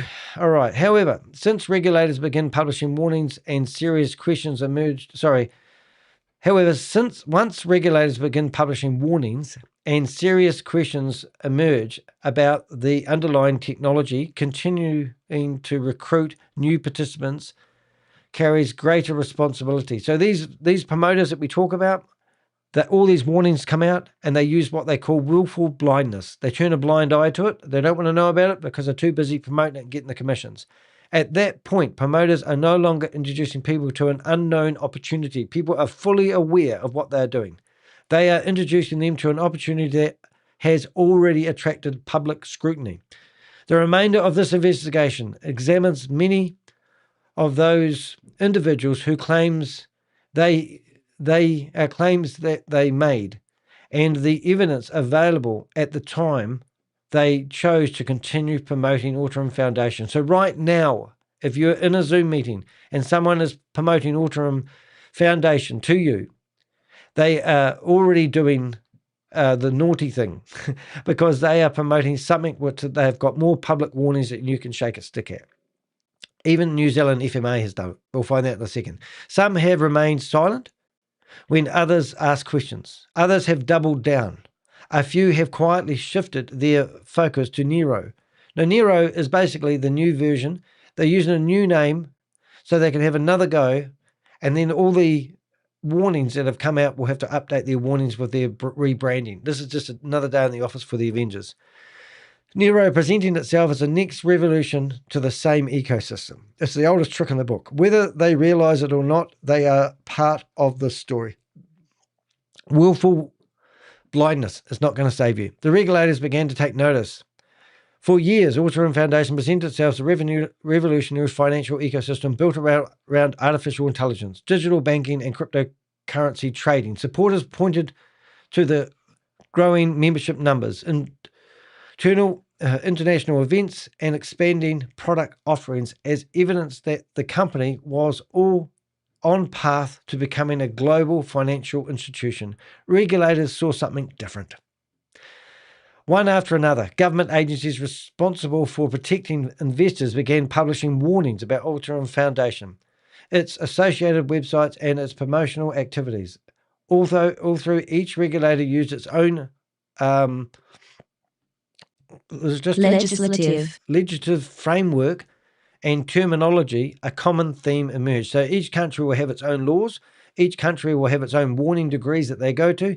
Very rarely do you find one of these regulators that come out and say it's a scam and everyone's a fraudster and they all should go to jail or go to hell. That's what we do. But regulators use more PC words. You may lose your money. But caution. Anyway, the timeline the timeline below illustrates how concerns spread across multiple countries. So first of all, we've got the date, the regulator, and action taken. So we've got the Bank of Russia was the very first person to actually raise alarm. Then it went to Nigeria. So Russia and Nigeria were putting out warnings, and that was unheard of. And that's when we did our first investigation. And then we've got New Zealand. Woo! Party in the house. Let's do a party. Let's do a round of applause for the FMA, which love me dearly. Yeah, and we'll even give them a show of hands, which I shouldn't do because I haven't got time to do, but a raise and another applause for the FMA in New Zealand actually did something. You know, when your own regulator is posting warnings about, about things that are happening in other countries, it's pretty amazing. But anyway, good on your financial regulator. That's amazing. And additional regulators. So we actually had authorities in countries including Belgium, France, Greece, Hong Kong, Poland, Australia, and also published warnings that took action against this company. Now, you'd think there would be enough to stop everyone in the tracks, wouldn't you? What makes the timeline significant is not simply the number of warnings. Regulators operate independently. They apply different laws, investigate different evidence, and serve different populations. Does that make sense? I think it does. Yet, despite those differences, authorities in multiple jurisdictions reached the conclusion that AURUM warranted public attention. The investigators examined many of the regulatory actions in greater detail. Some focus on unlicensed financial services. Others questioned their company's banking representations. They call themselves a bank. Come on. Several identify characteristics commonly associated with pyramid and Ponzi-style schemes, while others refer matters for further investigation. So these are ongoing investigations about this company, but they've started the investigation. They thought we'd better put a warning out there to the public because you guys need to be protected. We don't want to find you guys at the bottom of the cliff when you've mortgaged all your house, where you've put all your life savings, or you've moved your 401k over, and you thought you knew better because you loved the app and you love looking at your nice new phone and the shiny app and the figure on it that said that you're rich, and then you lose it all because the app disappears. Taken individually, each warning deserves careful consideration. I've even seen scammers tell you that they're not allowed to be in certain countries because there's warnings in those countries, even in the States. So then people would say, oh, but that doesn't apply to our state. I'm in California, so we don't need to apply that law that was issued in, Alberta Security Commission, whatever it is. Incredible. Viewed collectively, they raise a much larger question. Are you ready for the question, ladies and gentlemen? How many independent regulators need to express concern before promoters stop telling people everything is fine? At what point do the promoters be held accountable for their actions? Russian fires the first warning shot. The first major warning didn't come from a blogger or a disgruntled investor or a competitor. It came from a government regulator. Even Russia is doing it. They're busy in war, but we still put these warnings out. The 18th of July 2025, the Bank of Russia added AURUM Foundation to its public warning list. They identified the organisation as displaying signs of financial pyramid, placing it aside other entries the regulator believed warranted caution. While AURUM supporters were celebrating international expansion and promotion, the platform as the future of AI-powered finance. I don't know if I said that. One of the world's largest financial regulators was telling consumers to exercise caution. So here we are on one hand, the promoter saying everything's fine, we're the future of finance, and the government just doesn't like us because we're going to upset the banking system. That's what they'll say. And then they're just business as normal, doubling down as we mentioned earlier on. That warning became even more significant a few months later. So they've updated the warning. Rather than disappearing from the regulator's radar, the entry was updated on the 7th of October 2025, suggesting the concerns had not been resolved. For me, that was important development. Regulators do not typically revisit warning lists without reason. It indicated that AURUM Foundation remained a company worthy of undergoing attention. So here we are. That's the warning. I haven't linked those through because I was a bit limited on time, but I'm sure that you can search for AURUM Foundation, Bank of Russia, and you'll find the actual report if you want to do it. So I'm just going to read the next couple of paragraphs because I'm a bit perplexed. Supporters often dismiss individual regulatory actions by claiming governments simply don't understand crypto. I've heard that argument countless times over the years. The problem is that it becomes increasingly difficult to maintain when multiple independent regulators, operating under different legal systems and investigating different evidence, begin reaching similar conclusions. The Russian warning wasn't the end of the story, it was the beginning. Over the months that followed, authorities in other parts of the world also started asking difficult questions about AURUM Foundation's activities. Some focused on its investment representations, others questioned its banking claims. Several warned consumers that the company was not authorized to provide the financial services it was advertising. Amazing. The pattern was beginning to emerge, and each new warning added another piece to the puzzle. This jigsaw puzzle was becoming absolutely amazing.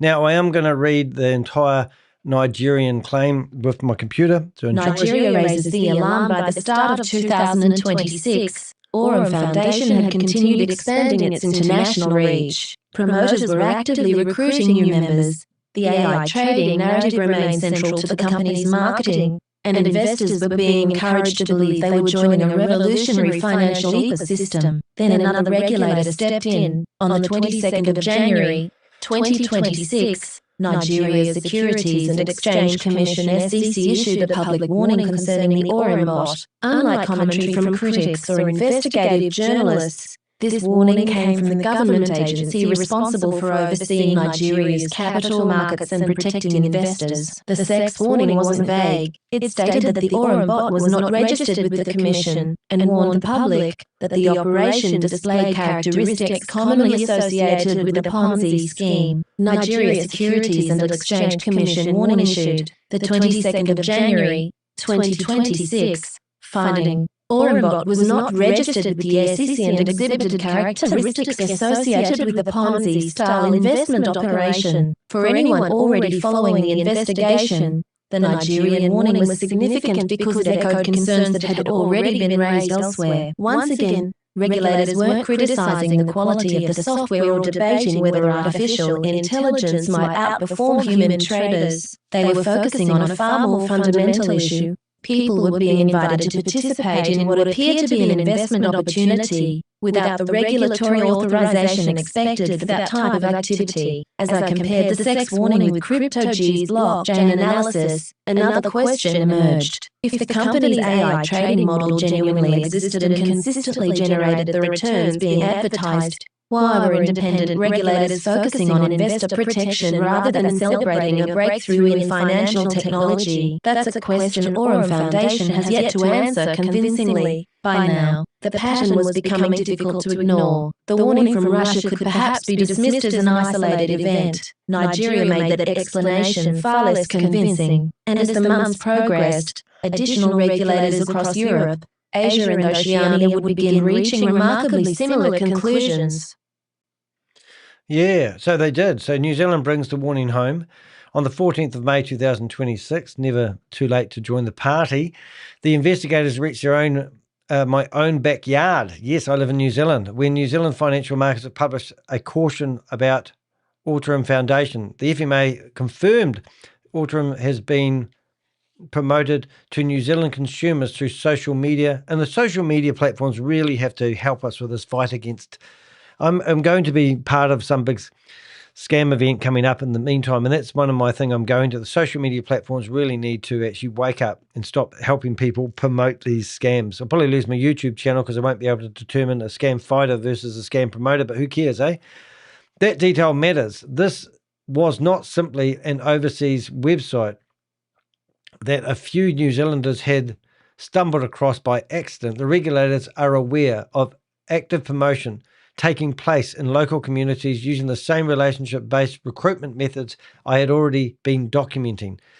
The warning identified two AURUM domains, and that's AURUM Foundation and this one here, which when you go to that one, if you look at that, it literally just, I think it redirects to the right one No, it stays put. So this is the same website. It may be a different website. It looks actually a little bit different, interestingly enough. We did find another one yesterday. I think we found this one. So this is another website. Just wondering if it looks exactly the same. That is actually two different websites, would you believe? And then yesterday we found that one that was hyphenated. So AURUM-foundation.com. And we didn't know whether this website was actually another company, but then when we clicked on their YouTube channel, we linked them all together. So there's 3 different domain names that I've just shown you for one company. Why is that necessary? And now they're rebranding themselves as well. The FMA also referred directly to public warnings already issued overseas concerning AURUM Foundation as an alleged AI trading service. In other words, New Zealand regulators were not examining the platform in isolation. It was recognizing the international pattern that had already began in Russia and Nigeria. So often if we go off here, this will take us off to, I presume it will take us off to his first, and this was May the 18th. Interesting. I didn't realize it did that, so I might just remove that. I'm actually going to do it now because that's what I do. Let's go, because I don't like it when it goes down to here. Don't need to have that link there because I've already got an exclusive part. So there it goes there. Fancy that, sneaking that in there, right? It's not relevant, so I'll just get rid of that link. Do a bit of homework while I'm here and see if there's any other links while we're there. No. All right, so we'll go back to where we were, at ease. Hopefully that's it. There it is. So we're going to hit refresh on that in a second. There we go. Anyway, so as I said, we've seen 2 domain names, and I've just shown you a third. The FMA also referred directly to public warnings, which I already mentioned. We recommend caution when dealing with AURUM Foundation. AURUM supporters later tried to minimize the warnings by arguing that it was merely a technical issue involving registration. Oh my God. That interpretation leaves out the wider context. The FMA specifically drew attention to overseas warnings concerning pyramid-type characteristics with AI trading services, while acknowledging that the opportunity was being promoted directly to New Zealand consumers. That distinction is important. A company registration somewhere overseas does not automatically authorize a business to offer financial services within New Zealand. So this is another thing. We had another opportunity who just promoted their platform, and they were based in the Philippines. And I did an investigation and I scrutinized the guy. It's called Signals. And I did a one-on-one interview with this individual here. And he was arguing that their laws are different. Applied to my email, but you didn't actually answer the questions. So he was telling me that in the Philippines, his laws are different, and business works different in the Philippines. So I pointed out to this individual that he was promoting his platform. He was telling people that his platform is successful in 41 other countries. So this is what we're saying here. The company registration, just because it's registered elsewhere, doesn't mean that New Zealanders can participate, because we have financial laws. And if they're offering it to New Zealanders, then our laws apply, not the country where the platform lives. Nor does incorporation prove that an AI trading system exists, that returns are generated through real market activity, or that investor funds are protected. And that's the thing. For me, the warnings had another significance. I was no longer investigating an opportunity operating elsewhere beyond the New Zealand borders. AURUM promoters had brought it directly to our local networks, and our own financial regulator is now telling the public to proceed with caution. They're pretty PC, our ones. The regulator pressure was no longer distant. It arrived to my home. So now we're going to have a quick look at this, and I'm going to read this faster with the computer. Europe joins the investigation by mid-2026. It was no longer possible to dismiss the regulatory concerns surrounding AURUM Foundation as isolated incidents. Authorities from different parts of the world, operating under different legal systems and applying different financial laws, were all beginning to reach similar conclusions. While each regulator focused on its own jurisdiction, a consistent pattern was emerging. AURUM was promoting financial products and services without the authorizations those regulators expected. Instead of repeating the same warning in every country, each authority added another layer to the picture. Right, so I've just been told that my audio is echoing, which is a pain in the bum. But anyway, I'm just going to take off an echo button and put it back on again, so you'll need to excuse me for 10 seconds.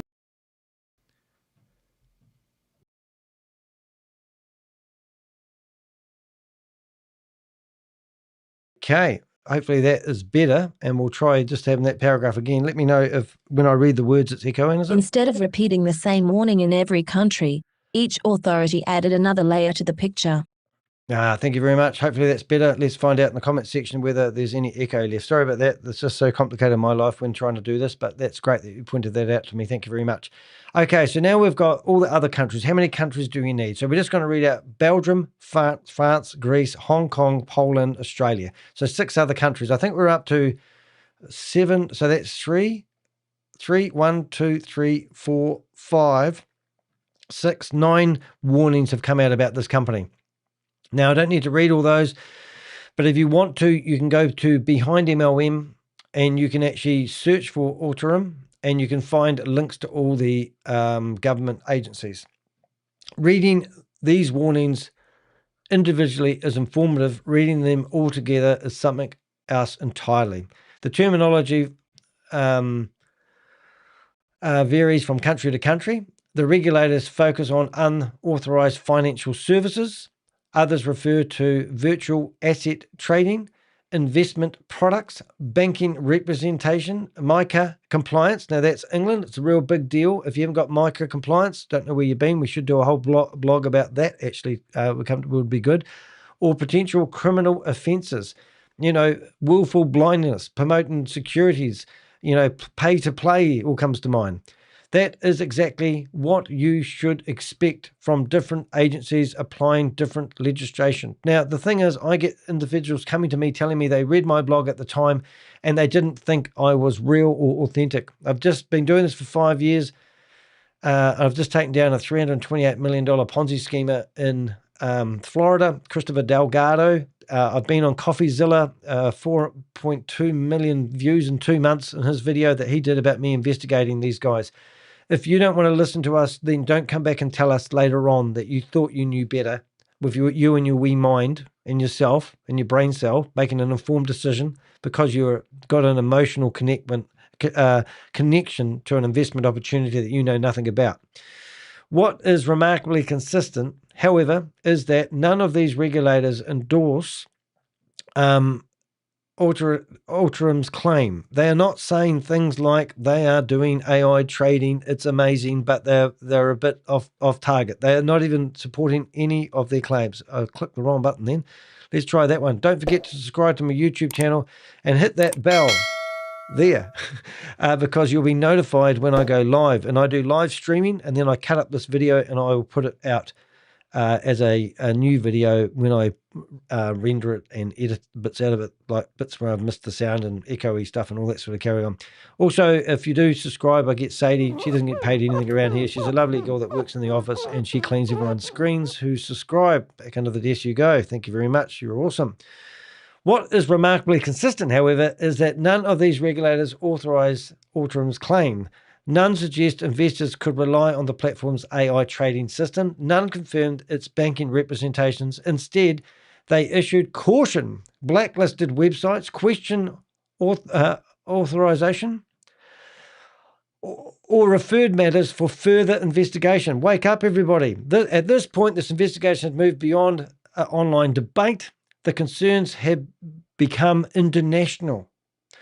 The obvious questions that became how did AURUM continue attracting new investors while regulators around the world were issuing increasing serious warnings? The answer lies not in the blockchain, but with the people who continue promoting the opportunity. As I said earlier on, these persons of interest, we've got over 1,000 of them. This is what they do for full time.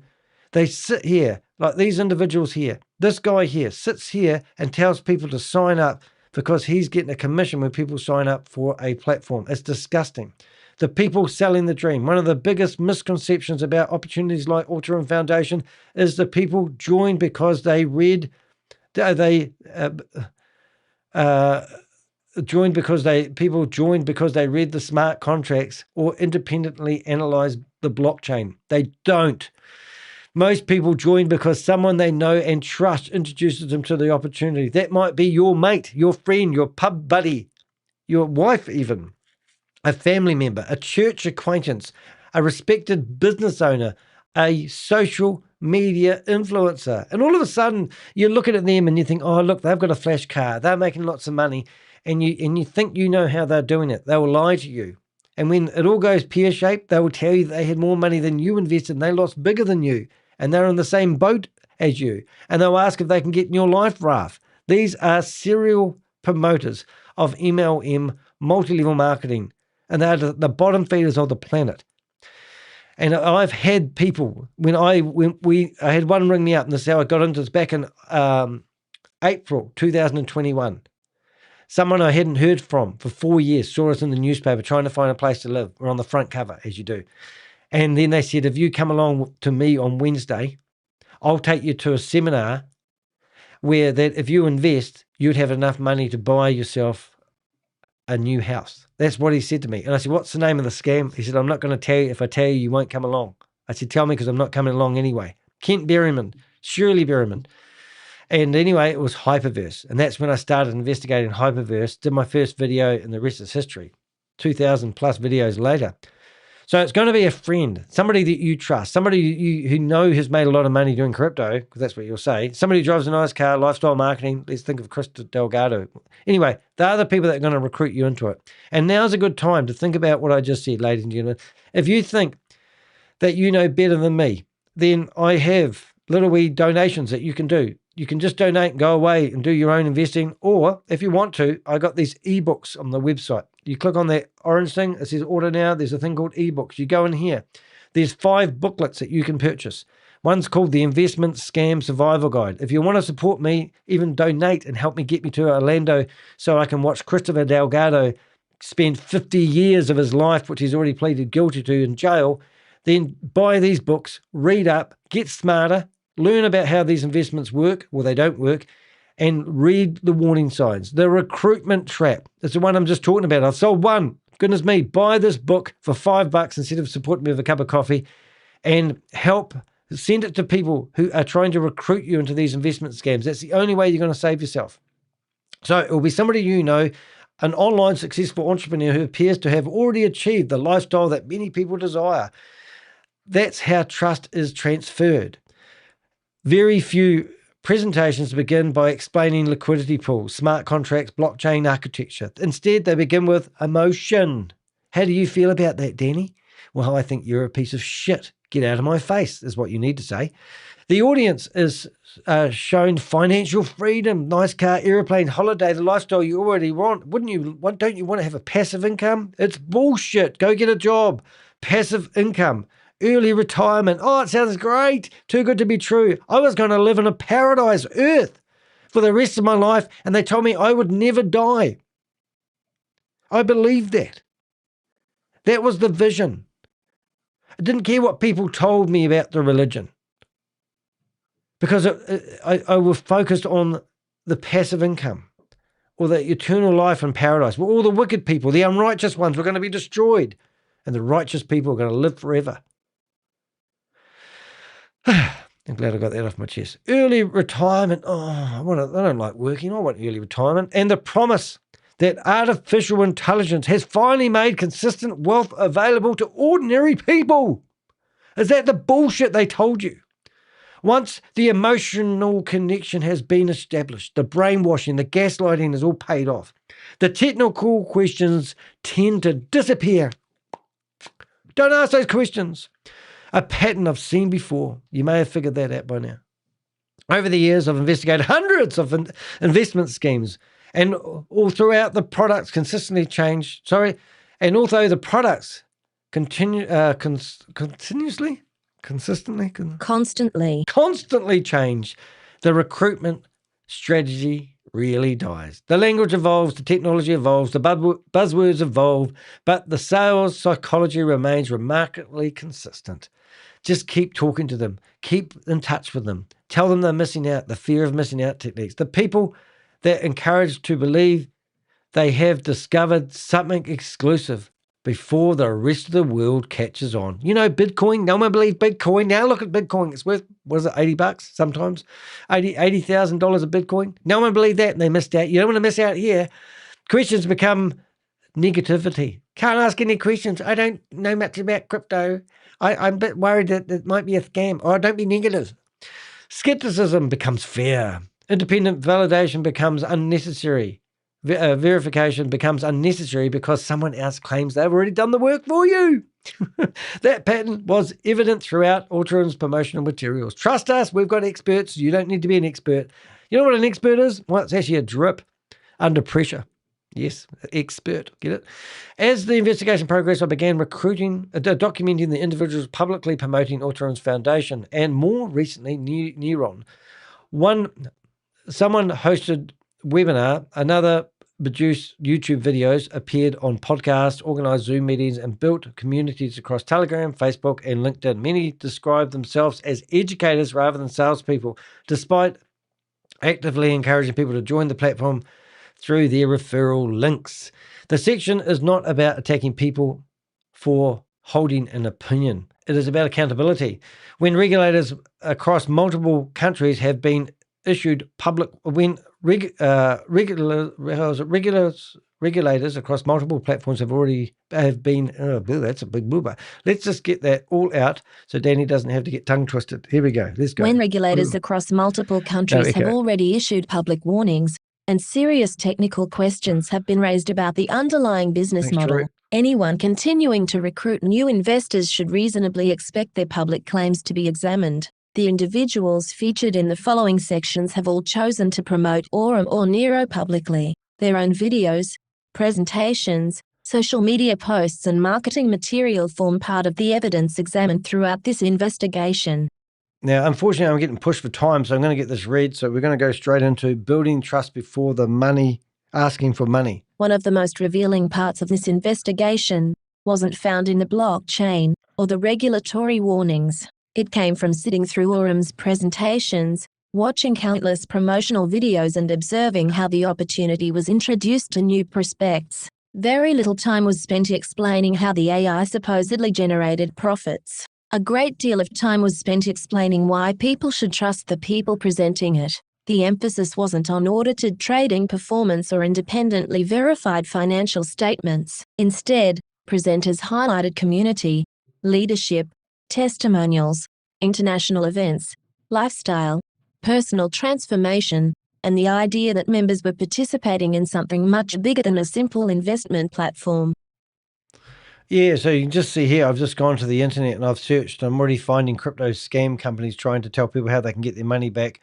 But you can actually go through here and you can see there's so much material on here from these influencers telling you that you're going to miss out if you don't invest. So don't fall for that. Don't listen to these liars, these scammers who are trying to mislead you, because you will get hurt. All right, so one of the most revealing parts, did I read that already? Oh, goodness me. Anyway, very little time to spend explaining how the AI supposedly generated profit. So all these promoters are all talking about how much rich you're going to get from promoting it, rather than just, if you really think about it, just using Danny logic without even doing it, why do they need people's money if this is so good? So that approach is remarkably effective because it changes the conversation. Instead of asking where the audited trading is coming from, who regulates the financial products, can the AI performance be independently verified, prospective members are being asked, how do I get started? Which package should I buy? Who introduced you to the opportunity? So you can't just go along there and sign up, because you have to have somebody who refers you into it. So why is the emphasis? Why do you need to have somebody underneath you to sign up for a platform? You ever ask that question? It's really simple, isn't it? You don't, do you? Let's read that. It's a subtle but important shift. The focus moves away from evidence and towards emotion. Right, and then the illusion of credibility. They claim they're somebody's. The illusion of credibility. Throughout my investigation, I found repeated references to well-known organizations, technologies, and financial concepts that, at first glance, appeared to strengthen AURUM's credibility. Promotional material referred to.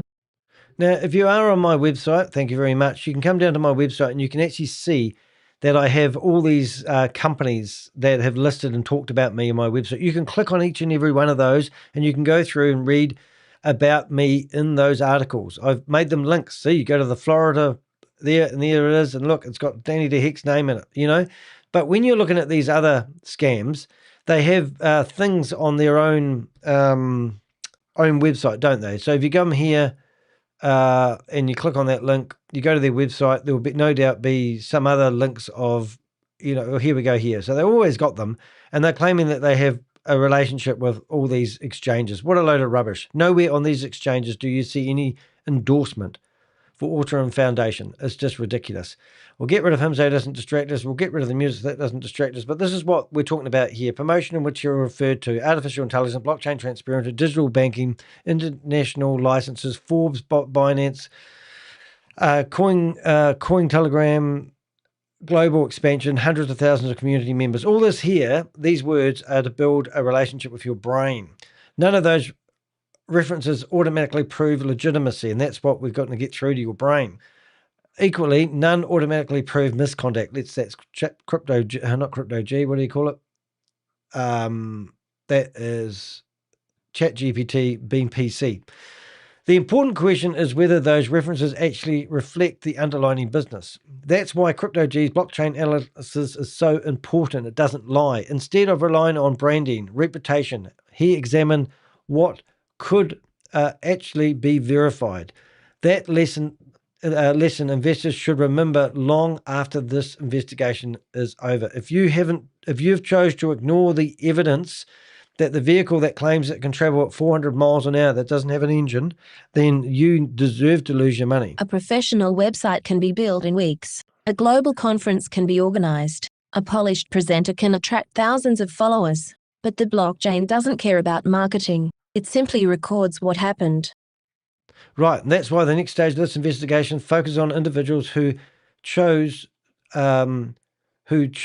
to publicly promote AURUM Foundation and later NEYRO.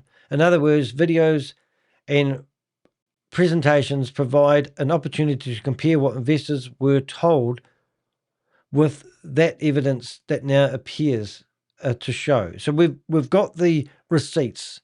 There's no excuse for anyone to be promoting this now, and definitely no echo, I presume.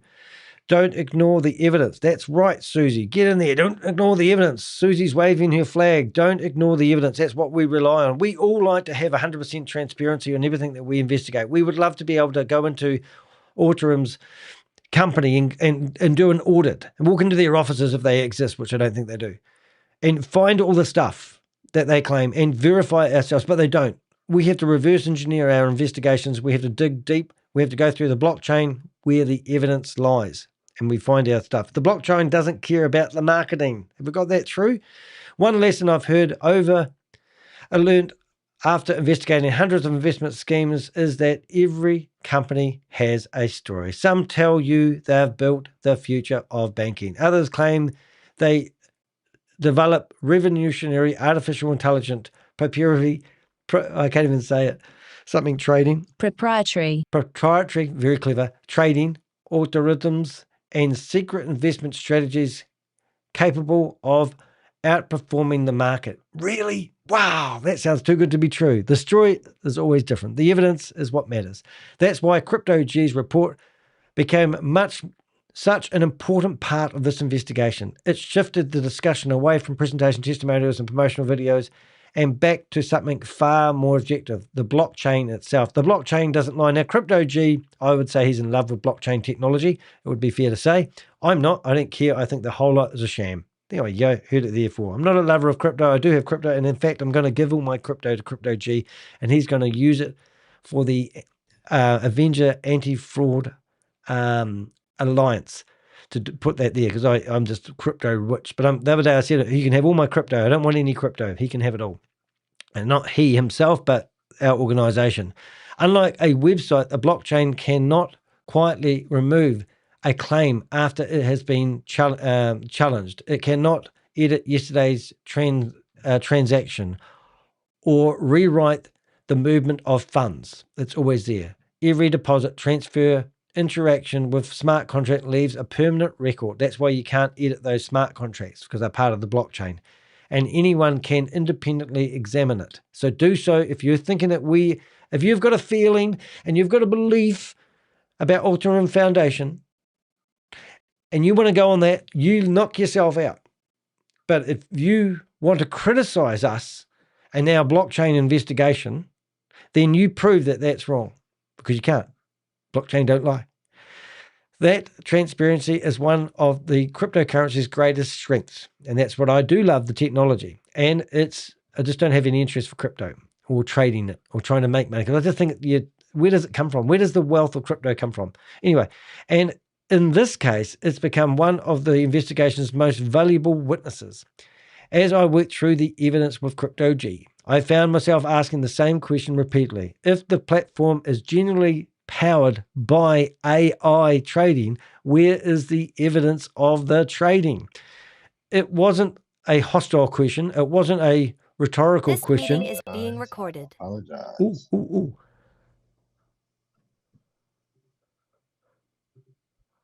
Here we go. Crypto tech starting up. Oh, that's a pain. 21 people so far. I haven't got time for this. Let me see. Hey, look at this. You can share Getting the everything screen. set up real quick. Hold it. I'm going to have a go. I'm just going to go in here and share my screen because I can. 1 second, please, caller. This will be a bit of fun. This is a live meeting where they're promoting another. Everything working. All right, my audio's working. Cool. Craig Bex, we in the building. Welcome to the call. So sorry for being late. I was getting my hair done. It took like Looks 6 nice, hours. Remember, Tuesday when I was on the call, I was actually at rehearsal for a movie I'm going to be in shooting this weekend. And I see Danny is trying to join. Let me go ahead and block him. So Danny is getting, do you see what happened then? Danny is getting, is going to join. So they went and blocked me. 1 second. They know me. I've never been in here.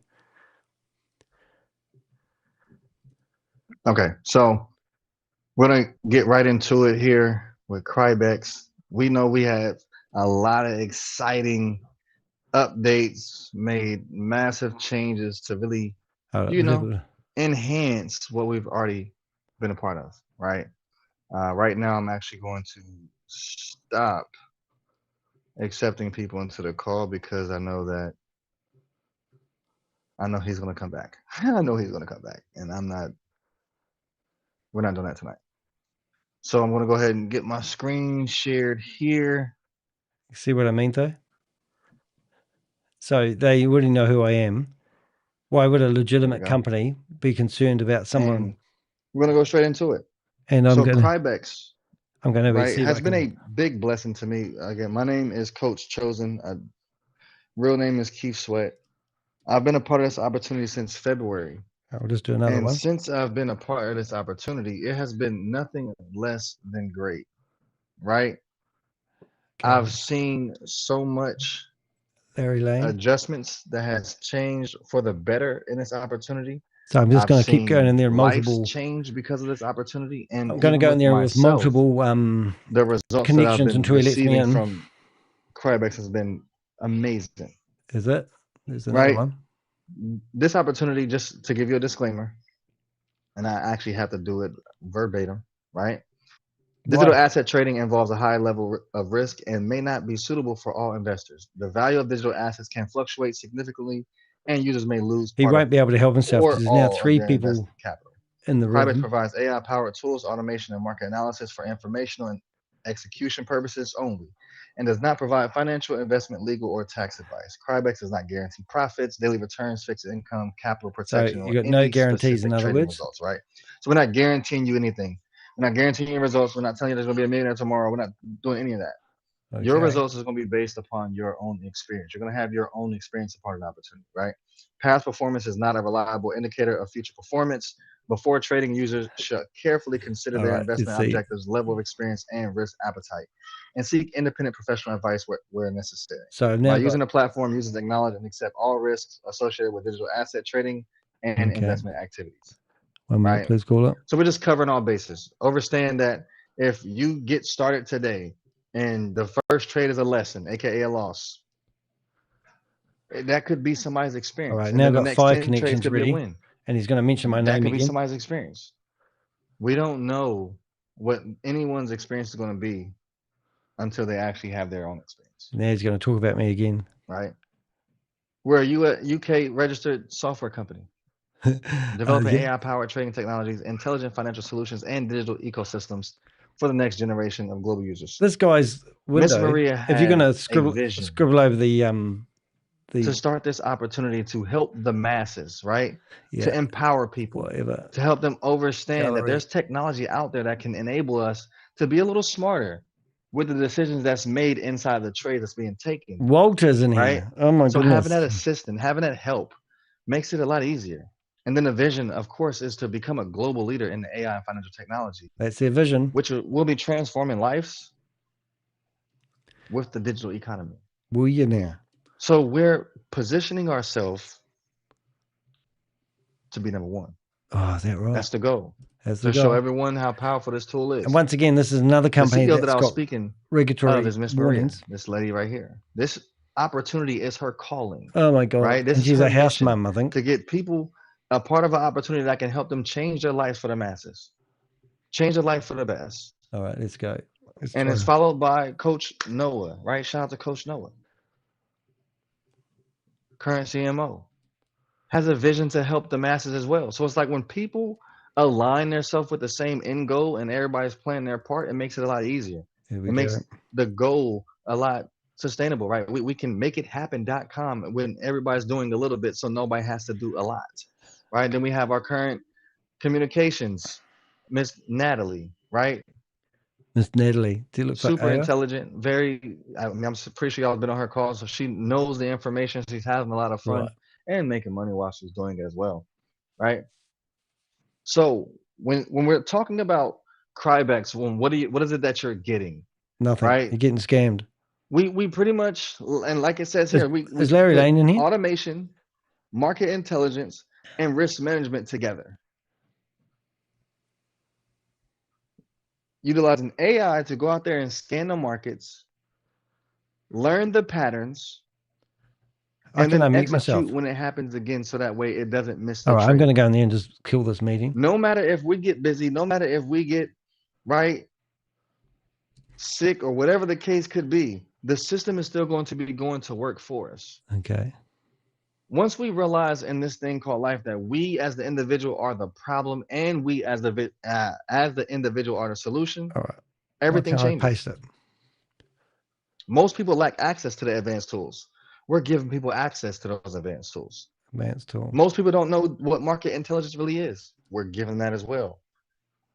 And then, of course, we all love automation. This is a scam, everybody. He can't validate anything he's saying. We're broadcasting this meeting live at the moment, and everybody in the room is getting broadcast on Danny DeHick's YouTube channel. Hey, Danny, can we set up a call? No, because you're actually a fraudster, mate. Go on it. You're a criminal, and you're going to go to jail, and we've already got the FBI after you. So if you want to save yourself, if you want to save yourself from being scammed, don't leave this meeting. Yes, indeed. I've done a review on this company. They are running a fraud. This is corruption. You've actually done a lot of research on a lot of companies, and you try to do that. I do it for a living. And let me ask you, busted a 300. No, you're not asking me questions here, mate. I've just taken down a $328 million scammer, and I'm coming after you. Why are you using a fake name for you? Why are you using a fake name? What you can do is kick me out. Great job. You're a scammer. Yeah, and you're because you won't answer people. No questions. All right. So yeah. Anyway, back to my thing. That's what we do. All right. So where was I? It wasn't a rhetorical question. It wasn't an obvious question. An obvious question. Oblivious. It was the obvious question. Every new contract we examined, every wallet we traced, every transaction we followed, brought back to the same point. Instead of finding clear evidence and sophisticated artificial intelligence, as they claim, artificial intelligence was actively buying and selling digital assets on behalf of investors, we found ourselves documenting a series of observations that appeared increasingly difficult to reconcile with the public marketing. So these guys are really out there telling everybody one thing that is there's no evidence of it whatsoever, even though they're claiming to use the blockchain highway to do all their transactions. And after tracking $31 million in 17 days, we can see that they're doing nothing with the money other than hiding it and moving it to other places where they can steal it. It's unreal. That does not mean every question has been answered, and we don't need every question. Like if I gave you a glass of water and told you that only 1% of it has arsenic in it, would you drink it if you were thirsty? I hope not. That doesn't mean every question had been answered. It means a burden of explanation now shifts. Explanation? I can't say these words. Explanation. I did get it right. Burden of explanation now shifts. When a company asks people to trust an AI system with their money, an independent blockchain analyst appears inconsistent with those claims. Analysts appear inconsistent with the claims that they are making. Investors deserve more than slogans. They deserve evidence that can be withstand independent scrutiny. The next section examines the smart contracts themselves and specific functions CryptoG's identifies during the forensic analysis. So we haven't stopped here, ladies and gentlemen. Rather than relying on a broad conclusion, we'll look at what the code actually appears to do, and just as importantly, what it appears not to do. Now, as you do, I will actually shut down these windows as I go through to see whether we actually have that still open, which I might not. I think I actually shut it before. But what we're saying is this contract is available in this blog at the top, which you can find. So this is where the investigation had to slow down. Promotional videos can be watched in minutes. Blockchain transactions can be followed with Blockchain Explorer. Smart contracts are different. They require patience, technical knowledge, and the willingness to separate the code, what the code actually does from what people claims it does. So smart contracts sound smart because it's got the word smart in it. Maxwell Smart, you may remember him. CryptoG examined the contracts associated with AURUM ecosystem, looking for something very specific. The mechanism responsible for the advertised AI trading activity. So these smart contracts, there should be signs of sophisticated trading in the smart contracts. There was none.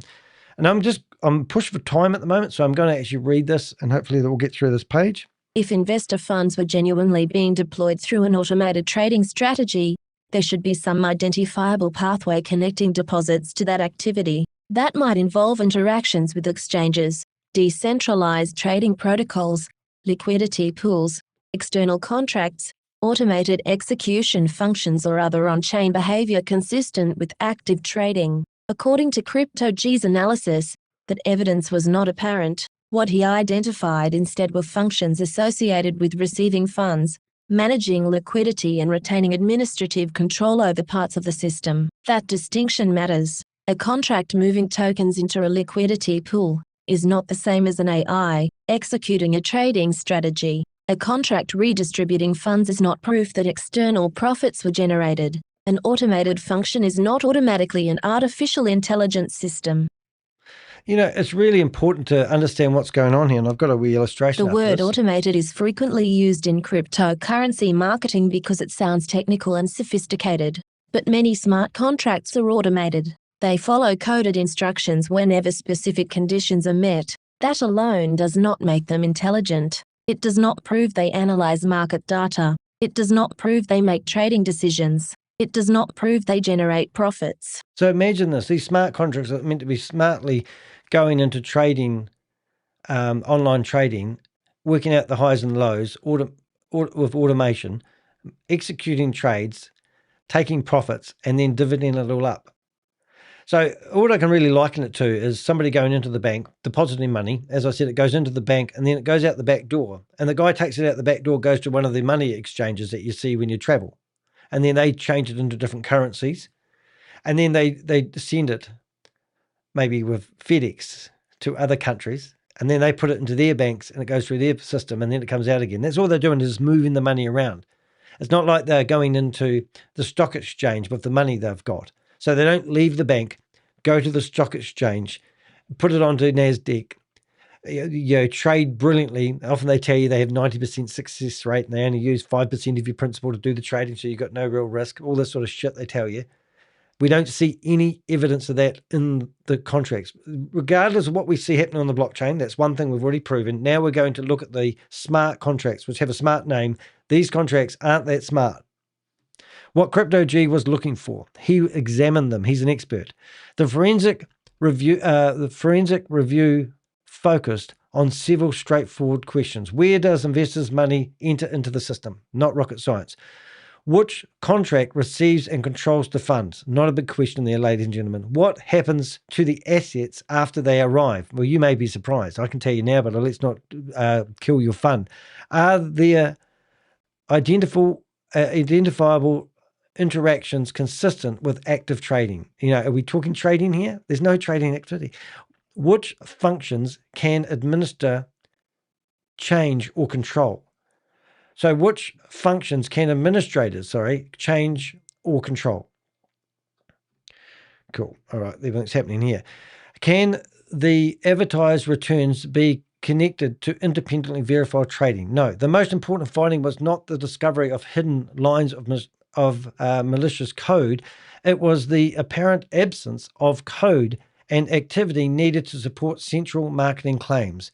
That is an important difference. Crypto G was not claiming that every component of AURUM's infrastructure has been identified with off-chain activity was impossible.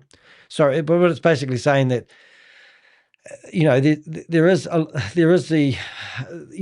still some activity that could happen offline, but there's no evidence of it at all. So if we're giving them the benefit of the doubt, it doesn't look good. I'm going to read this, sorry. A company could argue that some operations occur through private systems, centralized exchanges, or infrastructure that cannot be fully observed through a public blockchain. But that explanation creates another problem. AURUM's promoters repeatedly leaned on blockchain transparency as part of the platform's credibility. If the blockchain is used to reassure investors, then it is reasonable for investigators to ask what the blockchain actually proves.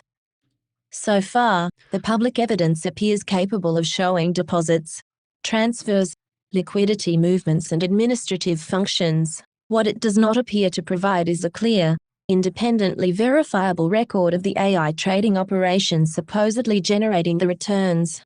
Yeah, so it's not doing what they say. It's not rocket science. The burden of proof. This investigation is not asking AURUM to reveal every trade secret or publish proprietary source code. The standard is much simpler. Show that the trading exists. Provide independently verifiable trading records. Identify the exchanges or protocols where the activity occurs. Explain how the profits are generated. Publish an audit that connects investor deposits, genuine external trading revenue, and member returns. Until that evidence is produced, the public is being asked to accept one of AURUM's most important claims largely on trust. And after examining the contracts, the wallets, and the movement of funds, trust was no longer enough. The next step was to follow the money beyond the contract itself and examine where tens of millions of dollars appeared to travel after entering the system.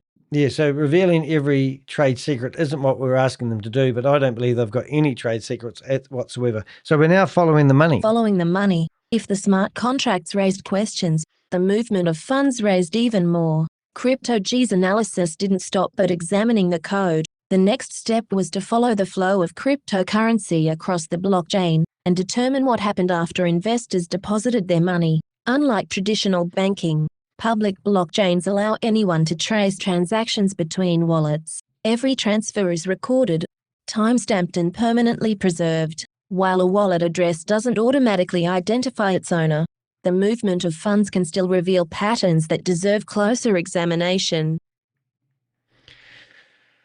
Yeah. During the period, so this is, so as we mentioned, we showed you in the graph, you can just download the PDF and read it yourself, or this is our conclusion. During the period analyzed, one of the primary wallets associated with the ecosystem received approximately $31.7 million through more than 120 inbound transactions. According to Crypto G's report, approximately $30.5 million was subsequently redistributed across a network of connected wallets and contracts. Those figures are significant by themselves. However, they do not prove fraud, profitability, or the existence of genuine trading activity. They simply establish one undeniable fact: large amounts of investor capital were moving through the system. That naturally leads to the next question. What economic activity generated returns been promised by members? If the platform's public claims are accurate, investigators would expect to find evidence capable of linking investor deposits to profitable external trading activity. Whether those trades occurred on centralized exchanges, decentralized protocols, or through another mechanism, there should ultimately be a trail demonstrating how profits were created before they were distributed.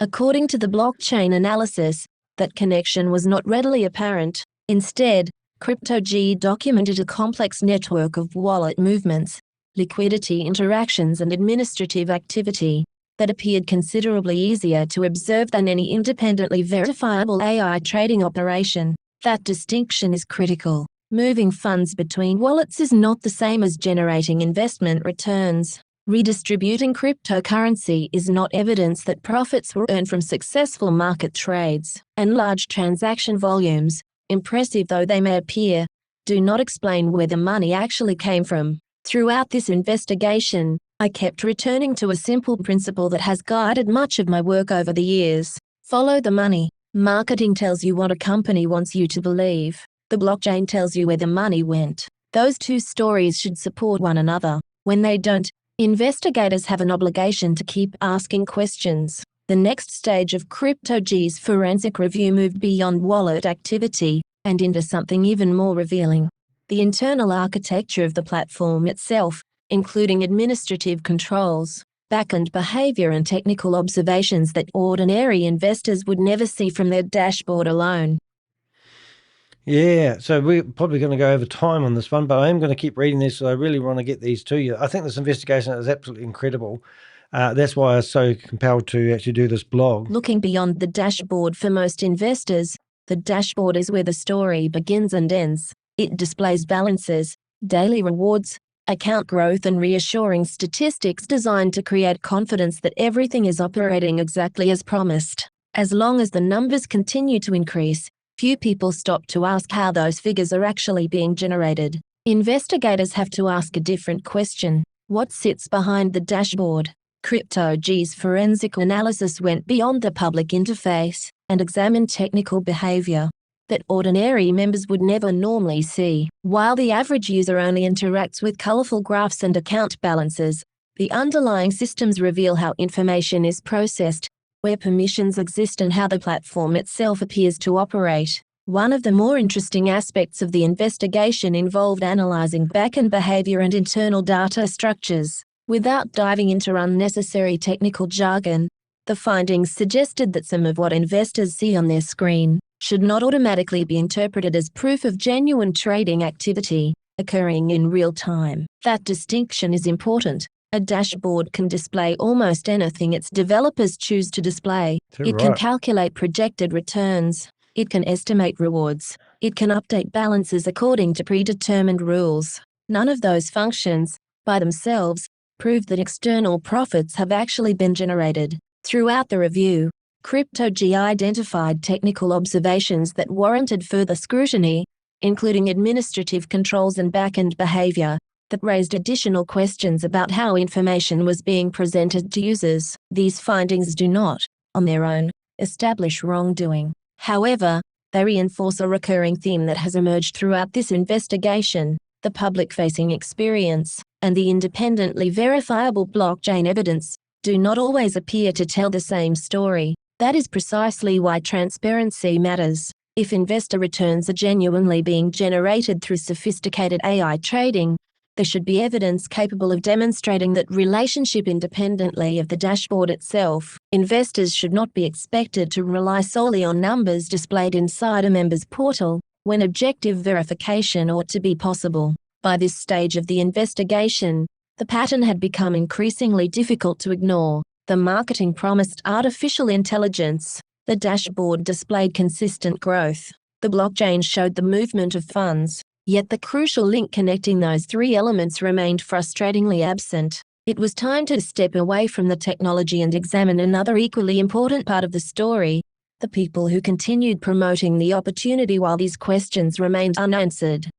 Yeah, and I think that's the bit that gets me the most. I just can't stand these people. That the one that we just gatecrashed here was another scheme, another scam. We've proven there's no proof. They don't care.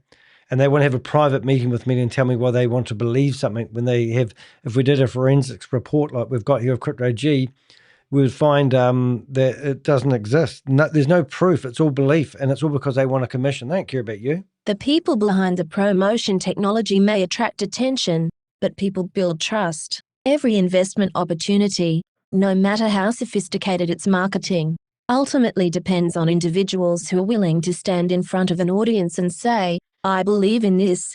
They host webinars, upload videos, answer questions in Telegram groups, share screenshots of growing balances, and reassure hesitant newcomers that the opportunity is genuine. Throughout this investigation, I reviewed presentations, social media posts, promotional videos, and recruitment material from numerous individuals associated with AURUM Foundation and, more recently, NEYRO. The names were different. The countries were different.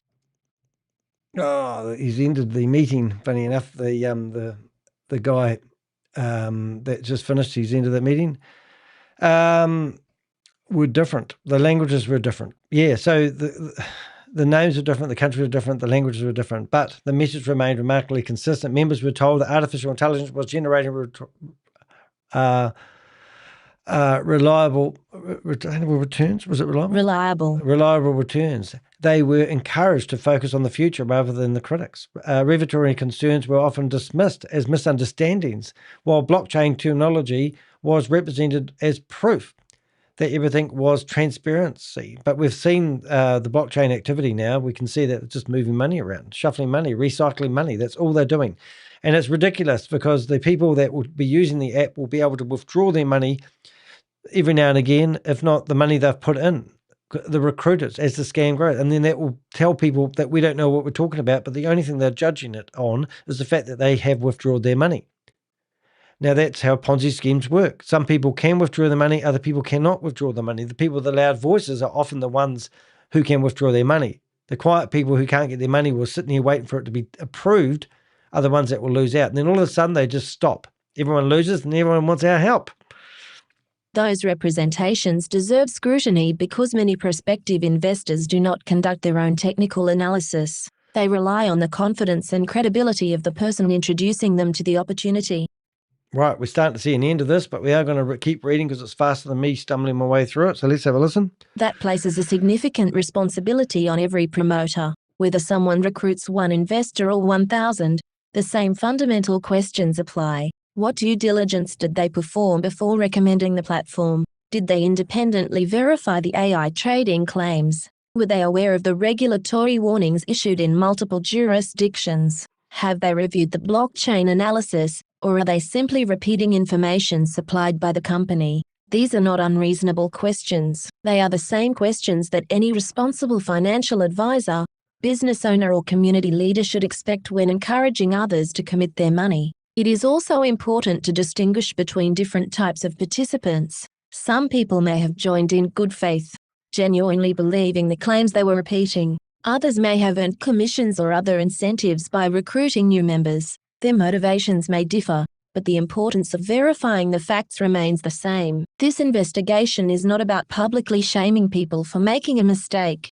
It is about accountability. When extraordinary claims are made about AI-powered trading, passive income, and financial freedom, those making the claims should be prepared to explain the evidence upon which those claims are based. The following profiles examine some of the most prominent public promoters, the statements they have made, and how those statements compare with the evidence uncovered during this investigation. So yesterday when I was building this blog, it kept going on and on and on. It was a massive investigation. And, so what I basically started saying when I was using AI, I said, look, I've already covered a lot of this in my first investigation I had.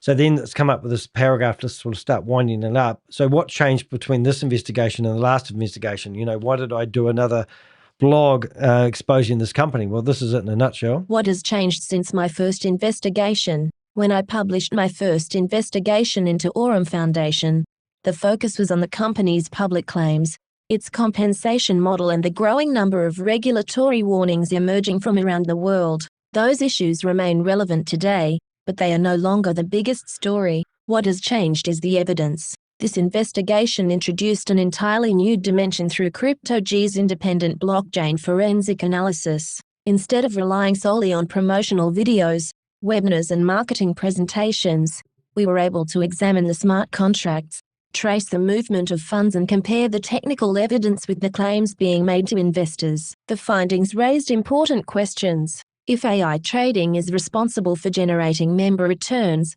where is the independently verifiable evidence of that activity? If blockchain transparency is one of the platform's strengths, why does the publicly observable activity appear to tell a different story from the one presented in promotional material? These are not historical questions. They are questions that matter today for anyone considering joining AURUM Foundation or its successor branding, NEYRO. Since the publication of my original investigation, the project has continued to evolve. New branding has appeared, new promotional material has been released, and recruitment efforts have continued. At the same time, the regulatory concerns have not disappeared, and the technical questions raised by CryptoG's analysis remain unanswered. That is why this article should not be viewed as a replacement for my original investigation. It is the next chapter. The first investigation examined what the company said. This investigation examined what the blockchain appears to show. Together, they provide a far more complete picture than either could have achieved on its own. Yeah, so there's people gaming the system. There's people who know better than they know better. There's people who know it's a Ponzi scheme and they're playing the market, and we can't compete with those type of people. And if you think you're smarter than us and you think you want to play with until you get your seed money out and take those gambles, well, you might as well go off to the casino and go gambling. At least that's legal. If you're promoting it, like that individual that we just got kicked out of his Zoom meeting, he's not even using his real name. They're just trying to get a commission. They don't care. They just think if they can get people on board, it's disgusting. So the investigation continues. This investigation does not end with this article either. If you have any information and you've invested or your money's been frozen, let us know, because when it all falls over and goes pear-shaped, we get inundated with people asking or telling us stuff, and then they say those famous words, do you think it's possible to get my money back? You can't eat your apple and your cake and have a two, you know the old saying? If anything, it marks the beginning of a much larger conversation. The question raised throughout this investigation deserves answers, not because I'm asking them, but because thousands of people around the world have been encouraged to place their trust in them and money into a platform built around extraordinary claims. And as I said at the start, extraordinary claims require extraordinary evidence. Oh, there we go. Extraordinary claims require extraordinary evidence. During the course of this investigation, I examined the company's public marketing, reviewed personal material, monitored webinars, documented regulatory warnings from multiple jurisdictions, and worked alongside CryptoG to better understand the blockchain evidence. Some questions were answered. Many were not. The blockchain analysis represents observations that appear difficult to reconcile with the repeated claims of AI-powered trading. Regulatory authorities in multiple countries have issued warnings about the projects. Public promoters are continued recruiting while those questions remain unresolved. Are you going to lose your money? Are you listening to these individuals? None of those facts in isolation tell the story. Together, however, they create a picture, the overall picture. We've been putting together a picture puzzle. Often we don't have the cover, but the overall picture is very clear. That prospective investors deserve to examine carefully before taking financial distinction. If AURUM Foundation, NEYRO, or anyone else associated to the project wishes to publicly address the specific issues raised in this investigation, I remain prepared to review and verify evidence with an open mind. That includes audited trading records, independent technical reports. An audit report would be fantastic, thanks very much, or any documentation capable of explaining the discrepancies identified throughout this investigation. Likewise, if former insiders, developers, promoters, or investigators have additional information they believe is relevant, my door remains open. Every investigation is built on evidence. As new evidence evolve, the article is not intended to have this article is not intended to have the final word. It is intended to encourage critical thinking. Sick of you guys being at the bottom of the cliff, losing all your money. Let's be at the top of the cliff before you throw yourself financially into ruin. Let's get in the trenches with these people that are promoting it or creating these schemes and ask them the critical questions. It's called critical thinking. Don't listen to the gaslighters. Don't be pushed into people telling you what to do with your money. Fear of missing out techniques. The sell of financial freedom. Promote transparency and remind investors that trust should never be replaced. Remind investors that trust should never be replaced with due diligence. The blockchain records remain. The regulatory warnings will remain. The public statements will remain. Time will ultimately determine which claims withstands independent scrutiny. Until then, this investigation will continue. Now, sorry I was rushed in this one. We actually been doing this for 2 hours and 45 minutes, but this was the most amazing. This is where the Avengers are starting to shine. We are the Avenger Anti-Fraud Alliance.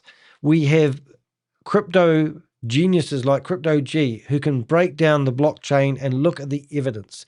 Today, I've shown you evidence on the blockchain that there is no trading happening with AURUM Foundation. We have also shown you that their smart contracts aren't doing what they claim. The biggest statement that I'm thinking about when I'm listening to this is extraordinary claims require extraordinary evidence. Well, there is no extraordinary evidence here to prove that this is a real, genuine claim. Excellent. All right, guys, I love you all. I'm now going to go get ready and go off to the courtroom. Wish me luck today. I feel on fire. You are my family here today, guys. I'm going to do some magical, as I've just said to my other family members, that we are all fine-tuned instruments. We are an orchestra. The person that we're going up against is the bongo drum. And the judge is going to be the conductor. And hopefully my afternoon will be fun, and I'll tell you all about it, no doubt, when we get our thing. Got some family affairs going down at the moment. So, hey, I love you all, guys.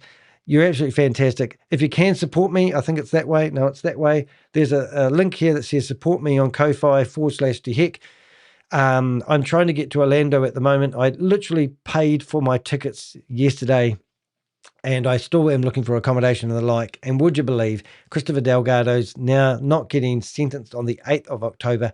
He is now getting sentenced on the 24th of October. That date may change as well. Ironically, I'm meant to be back in America first week in November. So I might need to move to America for a couple of 3 weeks. Who knows? But lots of things are happening in the scammer world. We're getting bigger. We're getting stronger. And I think our investigations are actually stepping up a notch every time you see one. Now, I just want to say a moment, thank you to Crypto G. We're always asking him to do us favors, but this time he knocked it out of the ballpark. And if you are invested in that company, hopefully we have saved you from financial ruin. Now, if you want to help us in other investigations, or you want us to do another investigation, go to DeHeck.com, DEHEK.com. Reach out to us. And I've got an email of about 45 different emails there at the moment, which I've got to get back to people. But I'm getting people coming to us on a daily basis asking us whether this is a scam or not. So on the homepage of my website, which I will bring up, if you go to the homepage of DeHeck.com, you'll see that we have this question. Is this a scam? So are you currently investigating, or are you participating in something and you're not sure if it's a scam or not? Well, click on that link and it will take you away to, is this a scam? And you can actually hire us or donate $150 or more, and we will investigate something and tell you whether something we believe is a scam or not. So that's what we're doing, and we appreciate, and we'll see you at the top of the cliff before some scammer pushes you off. One of the Avengers would like to have a quiet word with you before you invest, if you wouldn't mind, officer. That sort of stuff. All right, guys. Love you, love you, love you. 21st of October. There you go. I better get my dates right again. 21st of October. Well, I'm going to have to move to America, won't I? I thought it was the 24th, just why I didn't rebook my tickets yet. I've cancelled them and put them on hold, if you're wondering. All right. I now have this big credit with an airline. Great. All right. See you in the next video. I'm Danny the Heck, and we are the Avengers. Thanks, guys.